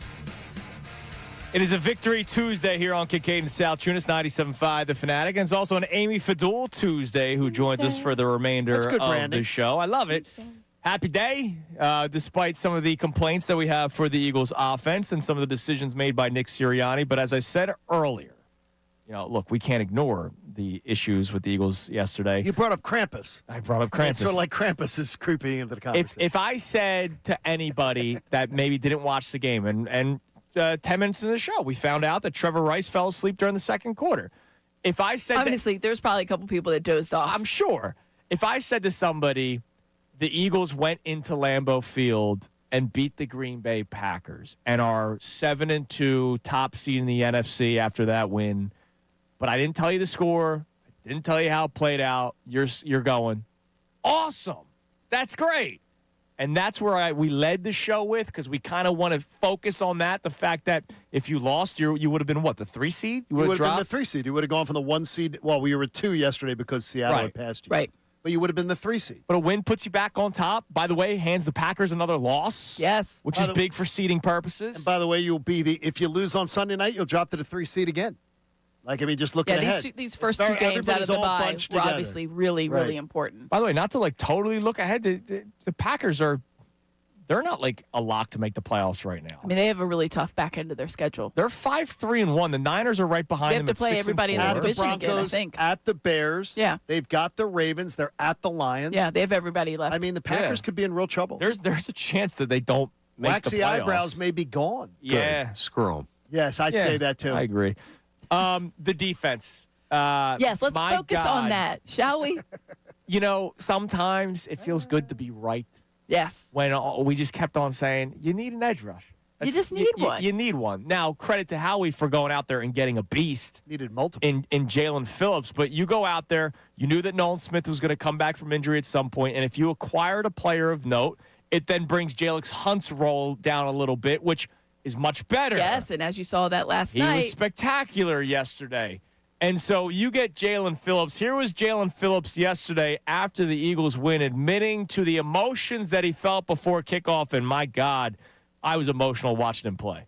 I just felt super grateful. First time in a while that I've gotten a little emotional before a game. Just, obviously this stage and, coming here is my first time at Lambeau, walking out through that tunnel. It doesn't get better than that. So, yeah, I'm definitely grateful. Felt amazing energy from the guys. There's just an air of confidence, and everybody played together. We had a great game. Honestly, it was super gritty. So yeah, I'm just grateful to be here for sure. I'm just glad I can come in and help the team. My biggest thing coming in, no ego, and just wanted to earn the respect of my teammates and my coaches and the fans and everybody. All I can really do on my end is obviously do my job and know my plays and everything like that, but just play with fanatical effort, and that's what I do, play in and play out. Obviously, it's great to be able to get some production and make big plays for the team. Now, what better stage to do it on? So definitely super grateful. I've fallen in love with this man. God, he's great. You fell in love with him, be honest, when he said, "This is the greatest thing to ever happen to me." Yeah. I mean, that quote will stand out there. I'm easy, Amy. When they put the statue up, that's going to be that. This is the greatest thing to ever happen to me. When VJ Edgecombe joined the show the day after he got drafted, I didn't. He could have averaged 0 points. Yeah, I mean, that kid is great. I fell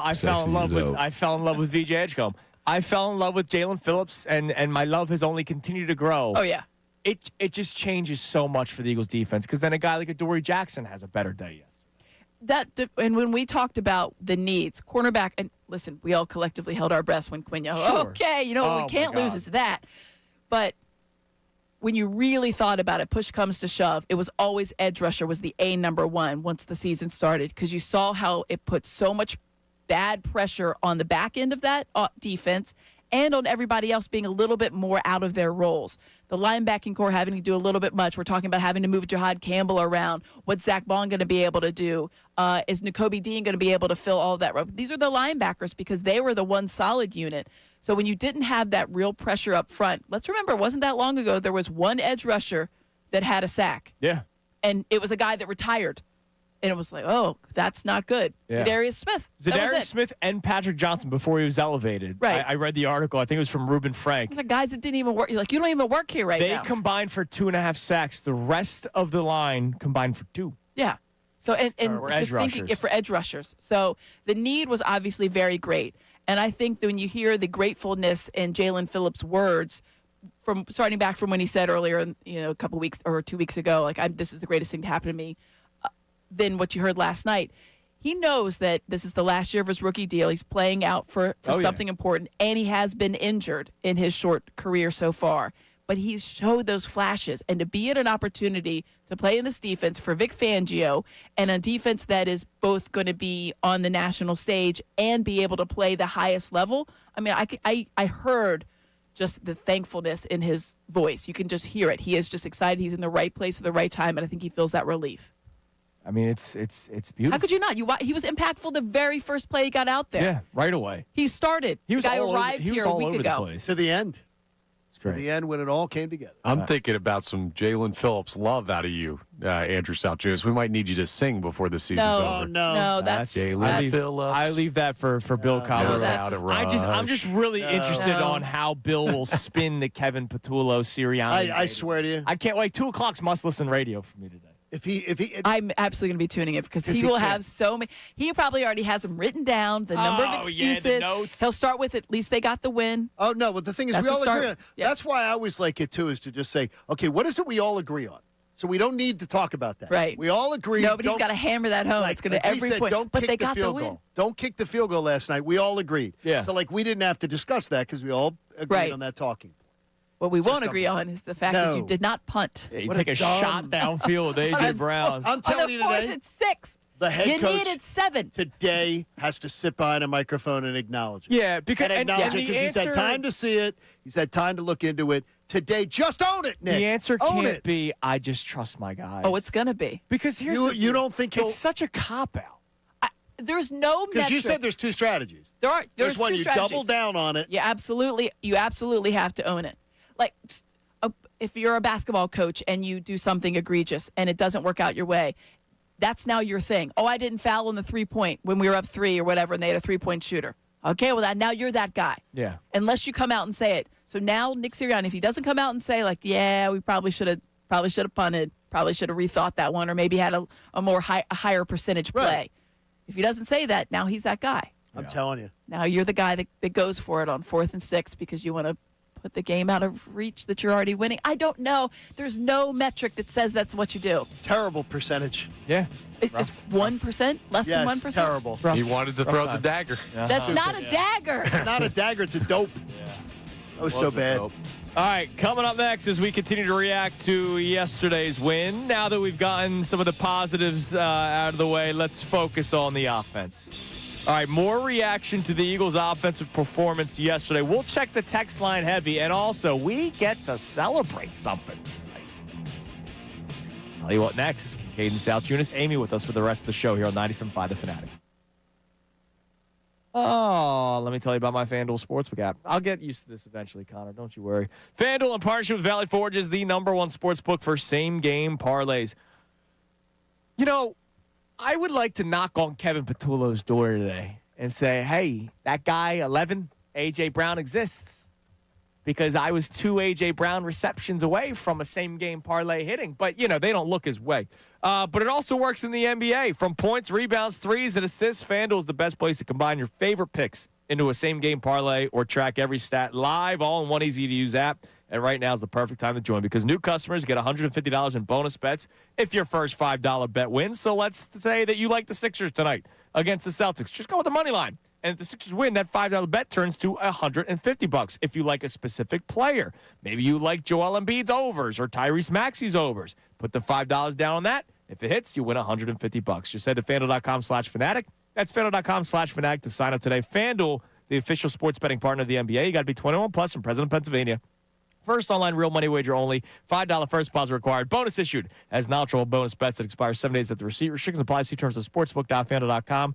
Gambling problem? Call 1-800-GAMBLER.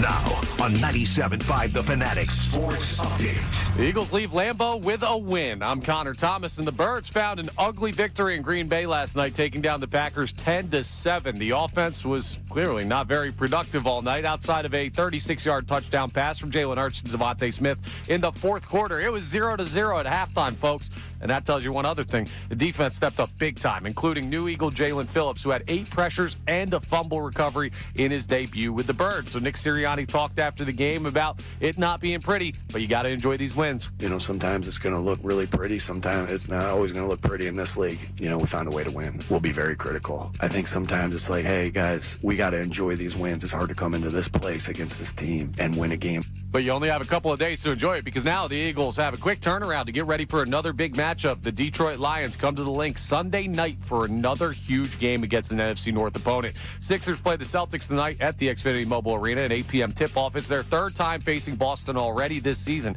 You can hear that game live here on the Fanatic. Flyers are off until tomorrow night. Amy Fadul remains with the guys for the remainder of the show. This update is brought to you by Aleve. Traffic and body pain can slow you down, but don't let the pain stop you. With just one pill, Aleve provides up to 12 hours of pain relief so you can keep moving. Use as directed. I'm Connor Thomas for the home of the Sixers, Flyers, and Union. 97.5 The Fanatic and 97.5thefanatic.com.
Little stager there. We have the game tonight here on 97.5 The Fanatic. But guess where else we get to watch it tonight? We got the NBA on NBC for the Sixers tonight. Give me the ball, because I'm going to dunk it. Sixers Celtics on NBC If you tonight. don't sing that song every time, I don't understand. Then you don't know ball. Then you don't know They Tesh. didn't. They didn't. Yeah, You don't know Tesh. Now they didn't know. They knew who he heard of him, but they didn't know. I didn't know what his Did they know background. Tesh's other brother though? I mean, let's be honest. I didn't know that. No. No, that's the clip from Saturday Night Live. Okay, good. Gotcha. The one that came up with the lyrics. There you He go. was the lyricist, and Tesh made the music. By the way, Awesome. they look sharp in the black jerseys the other night. Honestly, I couldn't get the amount of pictures and videos I took was out of control between Saturday and Sunday nights. Kate Scott grabbed me the goldfish. They made the goldfish little bag. right. I had that. Mark Jackson wore his jersey. We changed all of our graphics. You know how when we do Phillies games, Yeah. NBC Sports, we change all the graphics to look like the old school. So our set looks like that. was awesome. I couldn't get enough of it. See, this is how my brain works. I couldn't get enough. Or maybe this is a guy's thing. I don't know. Amy, you could tell me if it's a violation or not. My sister had her child on Saturday. Oh, congratulations. Miles. Miles. What a good name. Miles was Great born name. on Saturday, 8:19 a.m. And my first thought, instead of saying congratulations, was texting my brother-in-law saying he was born on Sixers Black Jersey Day. Yeah. That's how my brain works. Well, I think that means that his first onesie has to be the black jersey. Right. So I thought about it. We'll have to I don't find know, that for I don't you. know if they have those made just yet. We'll have but to find that's how my brain works. Not like congrats, sis. It was Congrats. Look how you Yo, get bro. to celebrate. Bro, look at this. And Miles came so early, you'll be able to enjoy the game this evening. Exactly. He'll be sleeping. Miles won't know. By the way, they experienced something yesterday, as many new parents, first-time parents do. They put him in the Eagles gear too early. Oh, yeah. Because then, What do you mean? You know, stuff comes out both ends, and now all of a sudden, Now you don't have anything. the first Eagles game onesie could not be worn during the No. during the Oh, game. so it's Miles' fault the offense didn't work. Yes, that's what it was. We'll get it squared Or the away by parents' Sunday. decision making rivaled that of the Eagles offense. that could be it too. Is it the coaches or the players? So yesterday, it was everybody when it came to the Eagles offense. Let me give you some of the stat lines here yesterday. So Jalen Hurts, 15 of 26, 183 yards and a touchdown. We've seen him have games like that, and they scored 27 points. Not yesterday. They scored 10 because on the ground, Barkley, 22 of 60. That's an average of 2.73 yards per carry. Jalen Hurts, 5 of 27. Actually had a couple of good design runs. The Yes. one, unfortunately, ended in a fumble. That was tough. Shipley, 4 for 17. Bigsby, 3 for 7. And then, you know, the offense, it was just like, hey, AJ, we know you are here. We'll use you at the end on the 4th and 9 throw. But we're not going to really use you at all other than that. His 2 catches were in the first half. Yeah. And Well, it wasn't in the first drive? First drive. First drive. And you thought, and honestly, let's go back to that first drive. You're thinking, okay, Jalen looked pretty good. Yeah. You know, the offense, there's A.J. Brown running a little out. Okay, all right. Yeah. And then all of a sudden, it was like, oh, that works? I know it's going to keep them on their toes.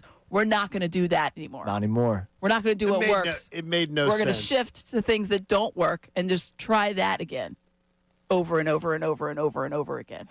Guy sends me, he goes, it did happen in the Cleveland game. Yes, it did. I said, no, it happened when they were losing against Cleveland. They weren't winning out, trying to roll out the clock. Again, I think it's important that Sirianni believes it. Yeah, I it's guess important if you believe the lie. By the way, speaking of Sirianni, Connor, I've been saving this one. John texted me something this morning. He said that we jinxed Nick Sirianni. Yes. Oh, wait. I knew you would like sorry, that. What? No, I did it. I did it just for you But guys. you didn't. I thought you don't believe in that. That's the reason I said it for the show. I put it to him. I sent it to him from the bathroom counter. I sent it to him this morning. That's a lot of information. No, it's brushing the teeth. It's something to remember. But he told me that we jinxed Sirianni. Yep. I thought you would love hearing that. Well, no, because I don't want to be a jinx. I just thought we didn't. I thought jinxes didn't exist. Is it going over you here? It's like, that's the reason I sent it to you. Well, if you make a bit out of it, now we're not going to believe you when you tell us. I don't know. I don't know what now you you're believe, maybe now- John. You know I don't believe in jinxes. You know I don't believe I in don't know walking what you under a believe in. ladder. There's been many I don't moments on believe the in show Friday where the you- 13th. There's been I don't many believe moments. in But do you believe black cats. that's superstition? There's What's a the difference. There's a difference. So I'm You superstitious believe you a can little bit. say something and make it happen? First of all, I believe my phone is listening at all times. Well, it is, by the way. So because like someone talked to me about like High Point University, the next thing I know, it's on my phone. I'm like, Is it on his list for schools someday? Who? Your son. No, God. I'm going to say it's a good school. He's 11. No, bet he she's is. looking. He is one school. But no, Jim Lynam was talking about High Point. He had been there, and the next thing is show up. It's on my Instagram. But jinxes are different from superstition to me. Okay. So I'm superstitious at times. If I'm watching a game and the game is going well, and I'm watching on a certain television, that's it. I don't care if the television is a 19-inch TV. I agree. Or if I'm outside and it's starting to rain. You don't want to switch the TV. I'm locked in. You impact the game. Yeah, so they're related. I'm surprised you believe that. I'm very surprised. I did not Because expect the you time, to be one. because if I don't believe it, the one time that I switch and then it affects the game, then I'm like, well, that I did it. I once thought that I broke Michael Bush's leg because I said out loud. Oh, it's your fault. Because you said something? Oh, no. Yeah, I felt really bad about that one. Not bad enough to like take it back, but I felt bad at the time. That's amazing. It was a Kentucky-Louisville game, and I was like, he was running all over. I was like, can someone just stop this guy, like take his leg out? Oh, and then it did, and I was you like, said sweep the leg, Johnny. I did. Well, sort of like and it did happen. Micah Parsons last night to Saquon Barkley. Yeah, that was that was a cheap shot. That was cheap. Which I didn't expect from him. One thing I would say is that yesterday, last segment of the show, Andrew and I were like, isn't it a pleasure that we have a head coach that we don't sit here and come in after games? I said, how many times have we ever come in after a game and gone, boy, his decision-making is atrocious. His in-game decisions are. You caused that. Happened. You guys put that out in the universe. We jinxed I them. said, I can't believe See, that I think that if you happened. put stuff out in the universe is like, listening. Well, your phone. My listens. phone is constantly listening. Hell yeah, it is. All right, what do we got on the text line, Connor? It's 610-632-0975. All right, so believe it or not, we have a lot of all over the place reaction to this game. But this well, texture, because today was a split personality day. This texture says the only takeaways from last night are two things. Vic has that defense ready for playoffs, and Jalen Phillips looked like he's going to be great for us. Those are your only two takeaways. According to this texture.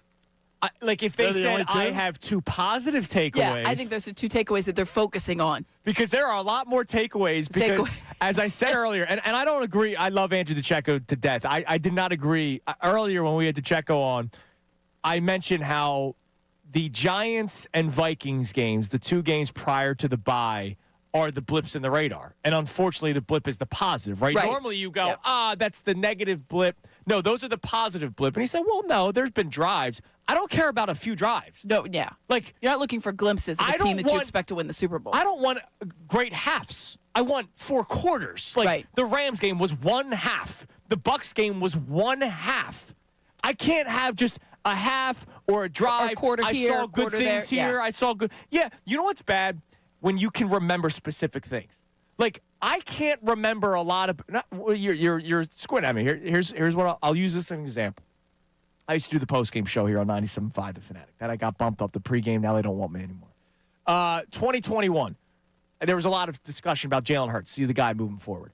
I literally remembered the one like back shoulder throw that he had all season, and I was like, "That's not a good thing that I can." He throws a good ball. It's a bad thing that I can only remember one. Right? Like I want it to be so often that you don't remember that many you don't things. even think about it. I don't want to be able to remember 5 specific drives over the course of 9 games for the Eagles. Yeah. And then say that's the reason. That's the good. Like it's not. No, that's not a good thing that you're just finding specific. I don't remember all the picking 3 and outs choosing. because there's too many to remember. Yeah, and the bad decision making stands out to your point because normally you don't have this egregiously bad decision making, right? I mean, that was just mind-numbingly confusing. They did it. They did so much on it on the so post that's game. why. Well, you have. It was so terrible. confounding. Yeah. And it wasn't normal. He usually he's made you're like, oh, that wasn't like maybe But the very best decision. rare are we complaining about. So that's why that one stands out more. So when people are going to be like, why are you hyper focused on that? Because it was so confounding. If you want to try to win a Super Bowl, you can't make moves like that because it will come back to bite you. It did not. They got lucky. Let's be honest. Like everybody and their brother thought that McManus was going to hit that field goal. Yeah. I mean, everyone and their brother thought he was going to hit it. Dan Campbell has made a lot of decisions in key moments. He kept his team out of a Super Bowl. Yeah, like he has impacted his team so much to where they didn't make the Super Bowl. Right. And so you don't want to be that guy. No. Don't be that guy. Don't be coming up that next. guy. The Church Costanza thing, by the way, just came up on social media. Because it's listening. As you were talking told about you. it. That's so weird. So if you think that you say things and it doesn't Siri happen. listens to him. My Siri will listen to him.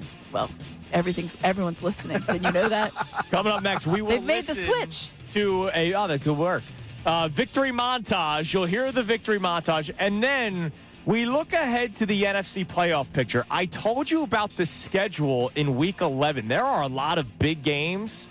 How much could shift the NFC playoff picture? We'll go through that next. Kincade Salciunas, Amy with us the remainder of the show. 97.5 The Fanatic.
You hear the victory montage here momentarily, then we look at the NFC playoff picture. But I wonder, did you guys, Amy Fadul with us here for the remainder of the show today, before we hand things over to Middays with Marks, Harry Mays in the building as well. When they were doing the packages where they only had one wide receiver, more the jumbo package, especially late in the fourth quarter. Jumbo! Did it surprise you that AJ was off the field and Devontae was on? Thank you for that. So we're sitting there on that one, and they pointed out the jumbo package, and there was even a replay. And I'm sitting there, and Sean are like, wait a minute, rewind that back. Is AJ not on the field? It was.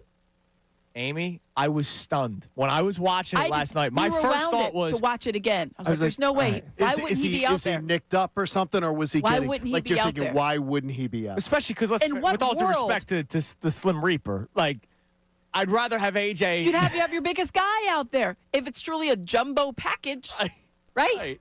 Slim Reap, Devontae Smith and Jumbo don't necessarily go hand in hand. They showed it, and then we saw it, and you saw Smitty's route. I was like, wait a minute. And Shawnee was like, where is AJ? And I was like, oh, he must have been on the other side. And I was like, no, he wouldn't have been on the other side. AJ Brown ended up playing 9 less snaps than Devontae Smith. Smith played 58 snaps for 9, which is 92%. AJ Brown 49 snaps, 78%. Okay, that doesn't make any sense. And again, I've brought it up a couple times. Is Devontae Smith quietly becoming wide receiver 1 where you're going to put him on the field regardless of the package? Because here's the deal. Why was that? A.J. Brown, it only makes sense, would be the guy that's on the field. It only makes sense. Jumbo package that A.J. Brown, who, by the way, is credited for his incredible blocking ability on the outside. He's also a larger human. Yes. As Amy says, if you're going to use Jumbo. It was just... It's weird. I rewound it twice, and I thought certainly he's out there. Well, I'm just he's hard to miss because he had the red armband. Yes. And the neck thing, the little I don't know, was it headband that pushed down? I didn't know what that was. People did not look comfortable last night, by the way. It looked cold. Oh, it looked. It looked miserable. I think it was like you knew it was going to be cold, but then you get out there, you're like, it shouldn't be this cold. And it's the first cold. As you pointed out, it's the earliest November cold that they've had, which is saying something because you're in Green Bay. Yes. Yeah. It was. Even the Green Bay people were like, "This is cold for us right now. This isn't great. We're not ready." Poor Haley. She'll come back tomorrow. Chattering. Can't wait to hear Teeth all chattering. about it. All right, victory montage. Here's how it sounded, courtesy of ABC.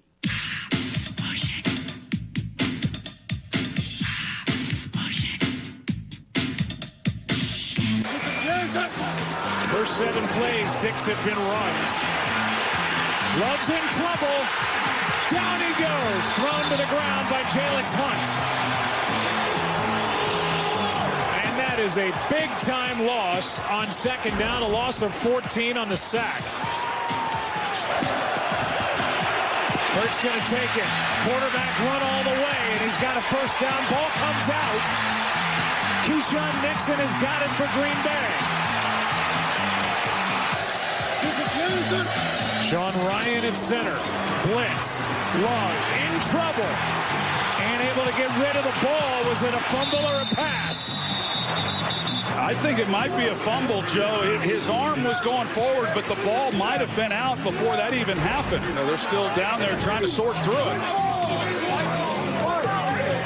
Front ball. And now each side has a fumble by their quarterback. And the Eagles take over, and Jalen Phillips ends up with a ball, the newest Eagle. I think, in hindsight, it was slow, kind of finding our footing in the game. We found it when we needed to. Brilliant. 7 for 9 on the year, and he is able to knock it through. And the Eagles are on the board first. Matthews down in that locker room. 3rd down and 7. Has to come out to his left. He finds Barkley. 1-on-1 and a spin move, and Barkley still rolling. Into Green Bay territory and down near the 36. 31 there, the longest play of the game on either side. Shoulder, pump fake, end zone. It is caught for the touchdown, Devontae Smith. Took it away from Evan Williams. When you have success, you're going to have people that's, going to talk about you, talk down there, going to hate on you. If you ain't got no haters, you ain't doing something right. This impacts a lot, whether or not they're able to get a touchdown or if they have to try to settle for 3. Jacobs bends it back and fights his way for the touchdown. Wow. It's Jacobs. Flag flies. Jacobs is brought down, and the ball was out. If it's against Green Bay, it's Phillies ball. Illegal formation, Green Bay, as number 13, covered up number 88. The ruling on the field was a fumble recovered by Philadelphia. His first down. Eagles ball. I just felt super grateful. First time in a while that I've gotten a little emotional before a game. Just, obviously this stage and, coming here is my first time at Lambeau, walking out through that tunnel. It doesn't get better than that. Here we go. Snap was low and the kick no chance. And this game belongs to Philadelphia as they win at 10-7. All right, that was the victory montage. Good job by Connor Thomas putting that together. Again, sound courtesy of A lot of defense in that montage. I love it. Isn't that nice, though? Montage. I mean, if you had something to pack for January, do you want to go to the, if you said, a dominating defense or a dominating offense? Yeah, defense wins championships. There's a reason. I really do believe that. Can we throw in a coat? It's going to get chilly. Connor, you're going to be. Wait, we're going to, but Connor, we'll be home. If you have not Still watched, cold here. Connor, I know you don't watch local news. Every one of the local news channels has done their, because it's sweeps, has done their look ahead to the winter forecast, and every one of them, unless they're wrong, we're gonna get. They said that last year. Last year was supposed to be, hey, I know we've had a reprieve in our last couple of winters, but this year we're going to get some actual snow. We had one snow. It was a great snow. It was a decent snow last but it was a year. decent snow. So I was like, but they. So you think they're going to be wrong on this one? I mean, I don't think it's going to be a blizzard like it was in 2010 or something crazy. I hope it is. I'd love to see a big blizzard. No. So I love blizzards. I love blizzards. The John Kincade I love story. blizzards. It's fun. I don't. I like, Especially Friday. I like Dairy Queen blizzards. You know, Is that something you're our interested man in? Bob Cooney used to say, "There's nothing better than a Friday afternoon snowstorm." Yes, if you don't have anywhere to go. But Fridays might as well be Tuesdays in my world. That's true. Yeah, for you, it's a lot different. So, all right. So the NFC playoff picture. Yes. Amy, I don't know if you heard it earlier when you were driving in. We went through the Week 11 slate. Yeah. There Man. are some Also, great freaking games. I don't mean to interrupt you, which I did. How great was it to watch Sunday and see, there's some bad football out here? Yeah. And at least we're not this. Of course, then we spoke too soon. But yes. Yeah, the 10. Little did 10, we know 10, what 7. There was two 10-7 scores in the NFL in Week 10. Yay. So how much can Sunday change the NFC playoff picture? So this is what I'm going to do. Not obviously Vegas is not always right, but we'll just go. What if the favorite they get wins? close a lot. All right, they do. So one game of note Sunday 1:00. The Minnesota Vikings 3-point favorites against the Chicago Bears. The Bears right now the 6th seed in the NFC, the and second we want wild Minnesota card team. winning. Yes, we are rooting for Minnesota there. The next game, Packers are 7.5-point favorites of the Giants. They will win, I would imagine. I don't know. Actually, I don't know because they've lost to the Browns. They've lost to the Panthers. Jackson Dart may not play. That's a good point. So, yeah. Since his coach tried to get him killed. The Tampa Bay Buccaneers are 5.5-point road dogs to the Buffalo Bills. They're in a little bit of danger right now for seeding purposes. They're going to win that division because the NFC South is trash. They're already the 4th seed in the NFL right now, but it would be nice if they get handed their 4th loss of the season. Buffalo looking to bounce back after their putrid performance against the Dolphins. The Rams are 2.5-point favorites against the Seahawks. The Rams still scare me more than Seattle, but the Seahawks are the team that's closer to you for the 1 seed. Right. The Seahawks, if they were to lose, would fall to 7-3, but the Rams would improve to 8-2, but you have the head-to-head tiebreak. Very important. So we are rooting for the Rams and hoping that they cover the 2.5 or at least just win the football game. The Niners are 2.5-point road favorites in Arizona. The Niners are 1 spot out of the playoffs right now. We were talking about this earlier, and I think we talked about it during the break with you, Amy. There's a chance that the Packers could altogether miss the playoffs. You could miss. Which is wild. They were a team that people predicted to win the Super Bowl. Win the Super Bowl, not just to go. Win it all. Certainly an NFC not because title. of injury. It's not because it's not. Things have happened to Green Bay. Well, they've had 2 really bad losses. Yeah. Last night was not a bad loss. No, but the Carolina and Cleveland. Like those are 2. Cleveland. They're just ridiculous. As you play that little game, Andrew, how about this one for you? The updated odds off the Vegas Strip this morning. Ooh. Updated odds. Up to the second. The updated second odds of after all the games are complete. If you wanted to go into one of those Vegas Strip casinos today, who's the favorite to win the Super Bowl? I'm going Rams? to guess it's still like Kansas City or something. Kansas City plus 600. It's crazy. It's not even an NFC team. The AFC team. Who's second favorite? Bills. No, Bills are 5th. Plus 900. I'm not going to say Bills Eagles. have dropped, by the way, to plus 900. I'm not going to say Eagles. I'll go Lions. I'll go. It's either Lions or Rams. Rams plus Rams 650. I thought the Rams would be the favorite. Eagles right now. plus 750 are now 3rd. So they're 3rd. All right, okay. that's Lions good, plus 800. The Lions are the team that scares me the most. Bills plus 900. Seahawks plus 1,000. Here's one for you though. For 7th and tied for 7th. Ravens. Ravens and I knew Colts Ravens and Colts plus 1,100. Get out of here with the Colts. Listen, it's a fun story. I appreciate it. You see the This Colts? is our You see the Colts. Colts was last year Minnesota? Last year's If Minnesota? I mean, Wow. Oh, so you even go less than last year's Minnesota. Unless Jonathan Taylor rushes for 250 yards. every exactly, single day. which is great. And the blueprint that the Eagles showed last year that you can works, win by running, yeah. but you also need functioning other pieces, and they just don't. I appreciate the Colts. It's fun. They're a renaissance. That is not a Super Bowl team. Did you hear about the Not even a good bet. The Tonight Show had supposedly put an invite out to the kid to sing the song, Oh, no. and then they lost their second game and they rescinded the invitation. Are you serious? Yeah. They rescinded it? Yeah, they were like, if it was now they claim, it was if the Colts continue to win, we're going to bring him in. And then it was like, nah. No. This We're all is good. our Colts. By the way, they play the Chiefs this weekend. That's a brutal one. So or no, not this weekend. Colts are on their bye. The Next following weekend. weekend. Yeah, the Chiefs have the Broncos this weekend. It's a week 11. this is week a 11 big gonna be week 11 awesome. is gonna be I out of love that the Eagles play at 8 o'clock. Normally, I hate it because we have to get up so Right. early, but I Yeah. want to watch the rest of the league without having to worry about Right. skipping channels or missing anything. If I'm sitting on 95 at midnight, I'm not going to like it. Yeah, no, But, you'll but hate it's it going to then. be great to be able to see other things. I know. We're thinking about going to that game, and I was like, Oh, what's the geez. weather? Hey, Pierce Phelps Bryant Heating and Air Conditioning Contractors made a donation to the AACR. You can too. Go to 975thefanatic.com/AACR because I'm living proof. Cancer research saves lives. To answer your question, Amy, the warmest day of the next 2 weeks is Sunday. All right, well, you've It's going to be in the 60s. I'll be there. I'm How going to be about there. it's going to be in the 60s? Who am I kidding? I was It's gonna always be in going. the 60s, so I was always but going. it could slightly rain. By the way, in case people were wondering, the Eagles still favorites for Sunday's game. 1.5 is where the That's line a weird stands. line, though. 1.5 in your home. That might as well be a. Yeah. I don't It's a feel- pick 'em. Just bet the Don't you get just like 2 bet whoever points you just for think's being at gonna home? win. I don't feel too great already, but look, today's a celebratory It day is. because you beat the Packers, and you needed to win that game Well, it's yesterday. leg day for you today. Yeah. So make it leg day. Yesterday was chest day for me Said it was when, chest. when it came to the Eagles game. All right, Amy, what's the schedule for you this week? Tonight, I am hosting our Sportsnet Central, which you can see on tomorrow morning. So Wednesday morning, tune in 6 to 11. Then Thursday, I'm off. And then Friday, Sixers back at it against the Pistons. Hey! This is also the third time, by the way, in 11 games that they're playing the Celtics. Yeah, it's crazy. Then the last time, March April? 1st.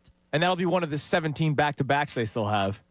It's ridiculous. Schedule makers. It's because the NBA Cup, I think, kind of makes it all wonky. But there's my wonky for the day, NBA everyone. Cup. Everybody have a great rest of your day. Amy, thank you as always. Middays with Marks comes your way next. Harry Mays in studio here on 97.5 The Fanatic.